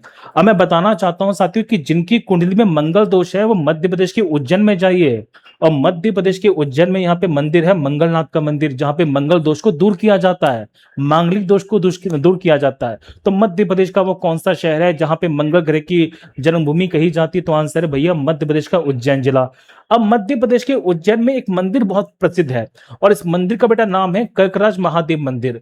कहा जाता है कि ये जो कर्कराज महादेव मंदिर है ये पूर्ण रूप से कर्क रेखा के ऊपर ही बना हुआ है। मतलब मध्य प्रदेश में जो कर्क रेखा है ये किस मंदिर के बिल्कुल ऊपर से गुजरती है? तो आंसर है कर्कराज महादेव मंदिर। और मैं बताना चाहता हूं साथ ही साथ जो मंगलनाथ का मंदिर है वो भी उसी परिसर में आता है। तो मध्य प्रदेश के दो मंदिर हैं जहां पे प्रसिद्ध माने जाते हैं। तो मध्य प्रदेश का साथियों मंगलनाथ मंदिर और साथ ही साथ यहाँ पे कर्कराजेश्वर मंदिर, ये दो ऐसे मंदिर हैं जो कर्क रेखा के क्षेत्र में है। एक बहुत प्यारा क्वेश्चन बनेगा कि 21 जून का वो समय होता है जब यहाँ पे कर्क रेखा पर सूर्य बिल्कुल लंबवत पड़ता है। अगर आपको नहीं पता मैं बताना चाहता हूं, देखो मैप के अंदर कि ये क्वेश्चन बहुत प्यारा बन जाता है ना, कि 21 जून देखो ध्यान से। तो 21 जून साथियों वो समय है जब यहाँ पे सूर्य जो होता है बिल्कुल किस रेखा पर लंबवत होता है? कर्क रेखा पर लंबवत पड़ता है। और यही रीजन है साथियों कि 21 जून को हम यहाँ पे अंतर्राष्ट्रीय योग दिवस भी मनाते हैं, जो उत्तरी गोलार्ध का सबसे लंबा दिन भी होता है। अब सुनिए, कहा जाता है कि 21 जून के अंदर यहाँ पे एक ऐसा समय पड़ता है जब यहाँ पे मंगलनाथ पे पड़ने वाले क्षेत्र पर सूर्य की परछाई नहीं पड़ती। तो ये मध्य प्रदेश का पहला ऐसा मंदिर है जहां पर इतिहास में लोगों ने भूगोल को समझा था। ये क्वेश्चन बन जाता है कि मध्य प्रदेश का कौन सा मंदिर है जहां पे इतिहास में लोगों ने भूगोल को समझा? आंसर है भैया हमारा मंगलनाथ का मंदिर। और मैं कहानी तो बता चुका हूं कि मंगल ग्रह की जन्मभूमि किसे माना जाता है साथियों? तो मंगल ग्रह की जन्मभूमि माना जाता है किसे? हम सिंपल सी भाषा में कहें तो मंगलनाथ की मंदिर को। ठीक है। अच्छा मैं एक चीज बता दूं, मैं आपको एमपी जीके पढ़ा रहा हूं। अब आपको अपने एग्जाम के हिसाब से तैयारी करनी है, चाहे तुम एमपी पुलिस की तैयारी करो, एमपीपीएससी की तैयारी करो, एमपीएसआई की तैयारी करो, या मध्य प्रदेश के किसी भी एग्जाम की तैयारी करो, मैं आपको 50 दिन के अंदर यहाँ पे एमपीजी की पढ़ा दूंगा। और ये श्योर है साथियों उसके बाद कुछ और किताब पढ़ने की जरूरत नहीं है। तो मैं अपनी जिम्मेदारी निभाने वाला हूं, आप अपनी जिम्मेदारी निभाइए, ठीक है। तो मध्य प्रदेश के अंदर यहाँ पे कर्क रेखा को लेकर सारे के सारे पॉइंट मैंने बता दिए। मध्य प्रदेश की वो कौन सी नदी है जो यहाँ पे कर्क रेखा को 2 बार काटती? बेटा माही नदी है। माही नदी को क्या कहा जाता है? तो माही नदी को हम सिंपल सी भाषा में बोलते हैं आदिवासी गंगा। क्या बोलते हैं? आदिवासी गंगा बोलते हैं। जब हम नदियां पढ़ेंगे तो ये सब चीजें बहुत डिटेल से पढ़ने वाले हैं। क्या कर्क रेखा को रेखा कहा जाएगा या वृत्त कहा जाएगा? तो बेटा इसे हम सिंपल सी भाषा में वृत्त बोलते हैं। क्या बोलते हैं? वृत्त बोलते हैं। क्लियर सारी बातें? अब समझो सबके सब ध्यान से। हमने देखो साथियों इतना पढ़ लिया है, अब जरा समझना ध्यान से। हमने इतना पढ़ा कि मध्य प्रदेश में कर्क रेखा को लेकर क्या क्या क्वेश्चन बन जाते हैं। अब मुद्दा बनता है कि वर्तमान मध्य प्रदेश की सीमाएं कितने राज्यों से मिलती है? देखिए वर्तमान मध्य प्रदेश की सीमाएं जो है वो 5 राज्यों से मिलती हैं, जिसमें महाराष्ट्र है, गुजरात है, राजस्थान है, उत्तर प्रदेश है, छत्तीसगढ़ है। लेकिन मैंने बताया था आपको कि जो अविभाजित मध्य प्रदेश था, अविभाजित मध्य प्रदेश मतलब जो 31 अक्टूबर 2000 से पहले का मध्य प्रदेश था, वो मध्य प्रदेश ऐसा था जिसकी सीमा यहाँ पे 7 राज्यों से मिलती थी। अब हम जब बात करेंगे ना तो मध्य प्रदेश में कुछ ऐसे यहाँ पे जिले हैं जो अपनी सीमाएं यहाँ पे 1 से अधिक राज्यों से बनाते हैं। पहले आपको यह समझना पड़ेगा, सुनिए, कि मध्य प्रदेश की सीमा यहाँ पे किन किन राज्यों से मिलती है, किन किन राज्यों से नहीं मिलती है।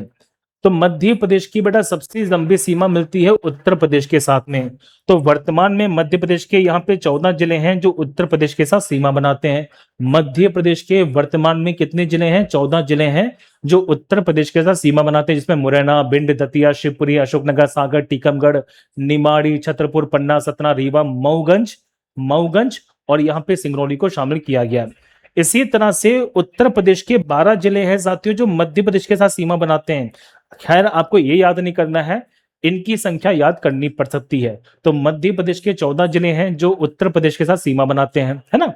इसी तरह से मध्य प्रदेश के साथियों 10 जिले हैं। कितने जिले हैं? 10 जिले हैं जो राजस्थान के साथ सीमा का निर्माण करते हैं।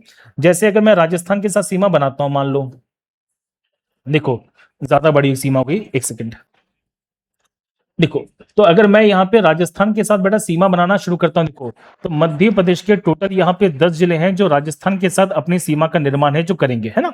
जिसमें हम बात करते हैं मुरैना है, श्योपुर है, शिवपुरी है, गुना है, राजगढ़ है, आगर मालवा, रतलाम, मंदसौर, नीमच, झाबुआ। तो ये मध्य प्रदेश के 10 जिले हैं। इसी तरह से राजस्थान के 10 जिले हैं जो मध्य प्रदेश के साथ अपनी सीमा का निर्माण करते हैं।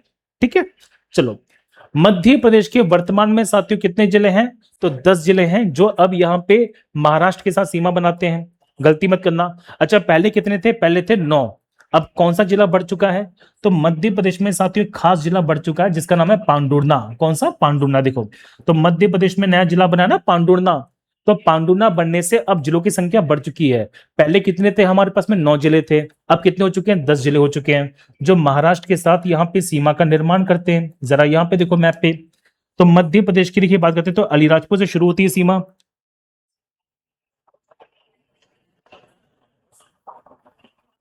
देखो ध्यान से, इसमें अलीराजपुर को क्यों छोड़ दिया है? चलो, देखो, अलीराजपुर से शुरू होती है। अलीराजपुर, बड़वानी, खरगोन, बुरहानपुर, हम जब बात करते हैं खंडवा, फिर यहाँ पे बैतूल है, पांडुना, छिंदवाड़ा, सिवनी है, बालाघाट। तो इस प्रकार से मध्य प्रदेश के बेटा हमारे पास में कितने जिले बनेंगे? यहाँ पे 10 जिले होने वाले हैं जो अभी यहाँ पे महाराष्ट्र के साथ सीमा बनाएंगे। इसी तरह से महाराष्ट्र के साथ ही टोटल यहाँ पे 8 जिले हैं जो मध्य प्रदेश के साथ सीमा बनाते हैं। आपको ये वाला फैक्ट याद नहीं करना, लेकिन मध्य प्रदेश के फैक्ट तो याद करने पड़ेंगे।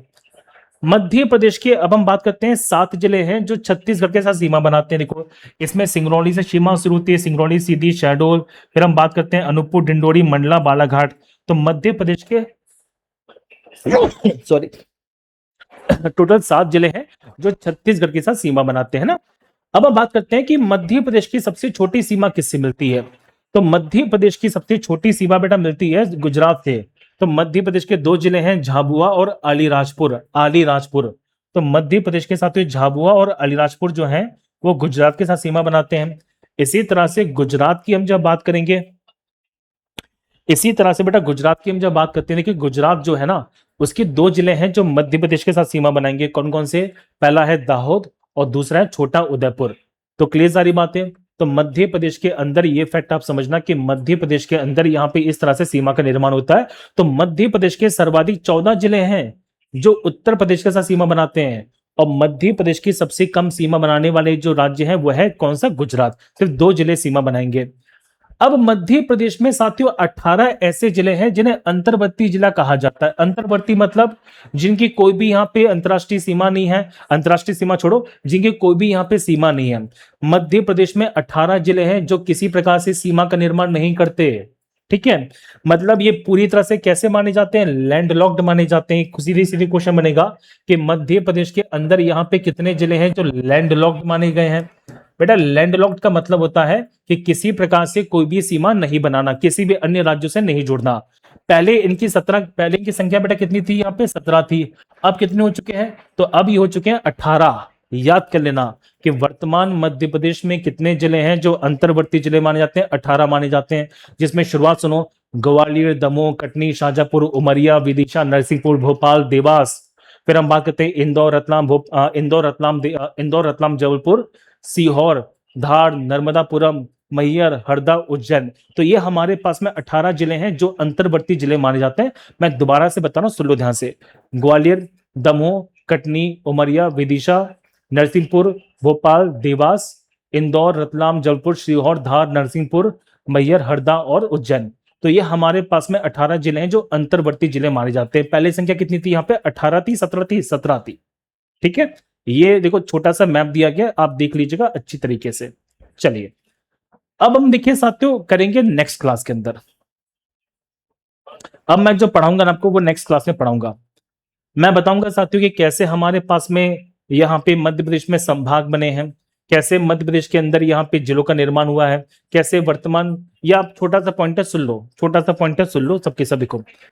अगर हम बात करते हैं साथियों, तो मध्य प्रदेश के अंदर 2023 तक यहाँ पे 52 जिले थे, है ना। 2023 तक बेटा यहाँ पे 52 जिले थे। अच्छा, एक चीज मैं बताना चाहूंगा, सुनो। मध्य प्रदेश में जिलों का निर्माण ना चुनावी लॉलीपॉप है। जब जब यहाँ पे मध्य प्रदेश में चुनाव हुए हैं, तब तक मध्य प्रदेश में जिलों की संख्या बढ़ा दी गई है। ऐसा मैं क्या बोल रहा हूँ, देखो ध्यान से। मैं आपको ये बताना चाहता हूँ, सुनो, कि मध्य प्रदेश में साथियों जो जिले होते हैं ना, जिले, सुनो सुनो, मध्य प्रदेश में जो जिले हैं, जिले, तो मध्य प्रदेश के अंदर बेटा जिलों को हम सिंपल सी भाषा में चुनावी लॉलीपॉप बोलते हैं। क्या बोलते हैं? चुनावी लॉलीपॉप बोलता हूं। तो मैं से ऐसा क्यों बोलता हूं, इसका रीजन समझो ध्यान से। जब भी मध्य प्रदेश में चुनाव होता है, तो भोली भाली जनता को यहाँ पे, भोली भाली जनता के लिए सीधे सीधे जिलों का निर्माण है जो कर दिया जाता है। सर ऐसे कैसे कर देंगे? देखो, जैसे 1998 में चुनाव था, तो मध्य प्रदेश के अंदर यहाँ पे 61, मध्य प्रदेश में यहाँ पे 16 जिले बने थे, है ना। फिर यहाँ पे मध्य प्रदेश में 2003 में चुनाव था, तो मध्य प्रदेश में 3 नए जिले बनाए गए। मध्य प्रदेश में 2008 में चुनाव था साथियों, तो यहाँ पे 2 जिले बना दिए गए थे। मध्य प्रदेश में 2013 में चुनाव था, तो यहाँ पे मध्य प्रदेश में एक नया जिला बना दिया गया। 2018 में चुनाव था साथियों, फिर यहाँ पे एक जिला बना दिया गया, है ना। तो इसके बाद साथियों जब बात करते हैं कि 2023 में चुनाव था, तो मध्य प्रदेश में यहाँ पे 3 नए जिले बना दिए गए। और अभी यहाँ पे मध्य प्रदेश में टोटल यहाँ पे जिले कितने हैं? तो मध्य प्रदेश में साथियों टोटल जिले हमारे पास में 55 है। कितने हैं? 55 है। इस बात को समझो कि मध्य प्रदेश में जब जब जिले हुए हैं, जब जब चुनाव हुए हैं, तब तब यहाँ पे हमारे मध्य प्रदेश में जिलों का निर्माण किया गया। अब यहाँ पे मध्य प्रदेश में जो अगले जिले बनेंगे, ये बनेंगे 2028 में, पक्का बनेंगे। क्यों? क्योंकि चुनाव है, चुनावी लॉलीपॉप है, तो चुनावी लॉलीपॉप पकड़ा दिया जाता है। तो ये सिंपल सी बात है। तो आपको मैं बताऊं कि 2023 तक मध्य प्रदेश में यहाँ पे 52 जिला हुआ करते थे, और 2023 में यहाँ पे 3 नए जिले बनाए गए थे। तो पहला जिला बना कौन सा? मऊगंज, जो बना था भैया रीवा से लग करके, है ना। फिर हमारे पास में मैहर था, जो सतना से अलग किया गया। और फिर बेटा बना पांडुना, जो बना छिंदवाड़ा से अलग करके बना। देखो ध्यान से। तो सीधे सीधे मैं पॉइंट बता देता हूं एग्जामिनेशन के पॉइंट ऑफ व्यू से, कि 13 अगस्त को यहाँ पे मऊगंज बनाया गया, मध्य प्रदेश का 53वां जिला, रीवा से अलग करके। तो मध्य प्रदेश के रीवा से साथियों बना है मऊगंज। 5 अक्टूबर को छिंदवाड़ा से बनाया गया था पांडुर्ना, और 5 अक्टूबर को ये साथियों सतना से बनाया गया कौन सा? मैहर। तो इस तरह से मऊगंज, पांडुर्ना और मैहर वर्तमान में मध्य प्रदेश के 53वां, 54वां, 55वां जिला है। इस बात को जरा समझिएगा। क्लियर सारी बातें। तो वर्तमान मध्य प्रदेश के अंदर यहाँ पे कितने संभाग हैं? तो मध्य प्रदेश में बेटा 10 संभाग हैं, और मध्य प्रदेश में जिलों की संख्या कितनी है? 55। अब एक बात को सुनो, मध्य प्रदेश में सर्वाधिक जिले किस संभाग में हैं? तो मध्य प्रदेश में बेटा सर्वाधिक जिले पड़ते हैं हमारे यहाँ पे जबलपुर संभाग के अंदर। जबकि मध्य प्रदेश में ये 3 संभाग हैं जिनके अंदर यहाँ पे 3-3 जिले हैं, जिसमें चंबल है, नर्मदापुरम है, शहडोल है ना। अब आपसे क्वेश्चन पूछ सकते हैं, बताओ कि जो पांडुर्ना बना है, पांडुर्ना ये किस संभाग में आता है? तो पांडुर्ना को शामिल किया जाता है जबलपुर संभाग के अंदर। जो मैहर बना है ये किस में है साथियों? रीवा संभाग में है। मऊगंज बना है वो किस में है? रीवा संभाग में है। तो गलती मत करना सीधी सीधी एग्जामिनेशन के अंदर कि यहाँ पे मैहर किस में शामिल किया गया? रीवा संभाग में। मऊगंज किस में साथियों? रीवा संभाग में। पांडुर्ना किस में? जबलपुर संभाग में। वर्तमान में सबसे ज्यादा जिले किस संभाग में साथियों? जबलपुर के अंदर है। ये गलतियां नहीं करना, सीधी सीधी क्वेश्चन है जो एग्जामिनेशन के पॉइंट ऑफ व्यू से बन जाता है। तो साथियों मैंने आज आपको यहाँ पे बहुत सारी बातें हैं जो बताई है। मध्य प्रदेश का सामान्य परिचय चल रहा है। मध्य प्रदेश की सामान्य परिचय का मतलब है कि मैंने आपको यहाँ पे बेसिक बेसिक बातें बताई हैं। मतलब ये वो बातें हैं जो मध्य प्रदेश के निवासी होने के नाते आपको पता होनी चाहिए। अभी तो मैंने सही बताऊं तो डिटेल में क्लास शुरू भी नहीं की है, क्योंकि मैं अब सही मायने में साथियों डिटेल में शुरू करूंगा हमारे एक चैप्टर के बाद, जिसका नाम है मध्य प्रदेश का गठन। तो मध्य प्रदेश का सामान्य परिचय हो जाएगा, उसके बाद आपको मैं सब चीजें बताने वाला हूं। आपको बताऊं साथियों, मध्य प्रदेश की सामान्य परिचय की 2 क्लास होने वाली है। आज हमने यहाँ पे पहली क्लास पढ़ ली है, अब दूसरी क्लास हमारी सीधी सीधी होगी एप्लीकेशन पे, और मैं ये पूरा का पूरा 50 दिन का जो बैच है आपको एप्लीकेशन पे देने वाला हूँ, ठीक है। तो हमने देखिए साथियों नाम पढ़ा है, हमने यहाँ पे साथियों गठन पढ़ा, हमने वर्तमान मध्य प्रदेश पढ़ा, मध्य प्रदेश के पड़ोसी राज्य पढ़े, और ट्रॉपिक ऑफ कैंसर पढ़ा साथ ही साथ, और यहाँ पे जिले और यहाँ पे संभाग पढ़े। अब देखो कल की क्लास के अंदर साथियों मैं बात करूंगा इन 2 टॉपिक के बारे में, कि मध्य प्रदेश के यहाँ पे शहर के प्राचीन मध्य प्रदेश के शहरों के प्राचीन नाम क्या है, और साथ ही साथ मध्य प्रदेश के प्रतीक क्या है, जैसे मध्य प्रदेश का यहाँ पे राजकीय खेल कौन सा है, मध्य प्रदेश का राजकीय नृत्य कौन सा है, राजकीय पशु कौन सा है, राजकीय पक्षी कौन सा है, इन सब पे डिस्कशन करने वाले हैं। और कल साथियों हमारा यहाँ पे जो टॉपिक है खत्म हो जाएगा एप्लीकेशन के ऊपर। तो मैं बताऊं कि ये थी साथियों हमारी प्यारी सी डेमो क्लास। मैं उम्मीद करता हूं कि आपको ये डेमो क्लास बहुत ज्यादा पसंद आई होगी। वैसे बेटा ये डेमो क्लास हमारी एप्लीकेशन पे चल रही है, लेकिन आज हमारी यूट्यूब पर भी लाइव है। तो मैं अभी यूट्यूब वाले कमेंट तो नहीं दिख पा रहा हूं, क्योंकि वो मैं बाद में पढ़ूंगा, लेकिन एप्लीकेशन वाले कमेंट तो मैं दिख पा रहा हूं, जो मुझे बहुत अच्छा नजर आ रहे हैं। तो मैं अपने एप्लीकेशन वाले विद्यार्थियों से ये कहूंगा साथियों, पढ़िए, इसी प्रकार का बेहतरीन कंटेंट है जो मैं आपको मध्य प्रदेश में देने वाला हूं। और मात्र 50 दिनों के अंदर हम पूरा मध्य प्रदेश इसी प्रकार से कवर कर लेंगे। सिर्फ 50 क्लासेस के अंदर मैं आपको सब चीजें इस प्रकार से पढ़ाने वाला हूं, ठीक है। और उन बच्चों को बता दूं कि हम ये सब टॉपिक करने वाले, जिसमें एमपी का पूरा ज्योग्राफी है, हिस्ट्री है, एमपी की इकोनॉमी है, एमपी की पॉलिटी है, एमपी के अंदर यहाँ पे लोक कला जन साहित्य है, एमपी की मिसलेनियस भी है, करंट अफेयर्स भी है। तो यह सब हम पढ़ेंगे। तो यदि आप इसी तरह के बेहतरीन कंटेंट से जुड़ना चाहते हैं तो हमारे सिलेक्शन वे की एप्लीकेशन को ज्वाइन कर सकते हैं साथियों। सिलेक्शन वे जो इंडिया का सबसे बेहतरीन प्लेटफॉर्म है, जहां पे आपको हर एग्जाम की तैयारी कराई जाती है। तो सिलेक्शन वे पे साथियों मेरा MP special science plus MP का कॉम्बो बैच चल रहा है, जो मात्र यहाँ पे 399 का है। इसमें आपको साथियों यहाँ पे साइंस भी मिल जाएगी, साथ ही साथ यहाँ पे एमपी जीके मिलने वाली सभी एमपी के एग्जाम्स के लिए।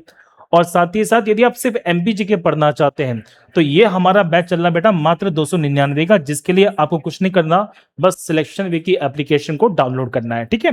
तो अब मेरी बात है लास्ट में यूट्यूब वाले बच्चों के लिए। मैं आपसे बस ये कहूंगा कि साथियों आपके कमेंट्स को तो मैं नहीं दिख पाया, लेकिन यदि आप कुछ कहना चाहते हैं तो कमेंट के माध्यम से कह दीजिएगा। मैं क्लास खत्म करने के बाद आपके जो कमेंट इनको पक्का पढ़ूंगा, और उम्मीद करता हूं कि आपको बहुत कुछ नया सीखने को मिला होगा। इस क्लास के अंदर साथियों मैंने कम समय के अंदर बहुत सी बातें समझाई हैं, और उम्मीद करता हूं कि बहुत सारे नए नए फैक्ट भी समझोंगे।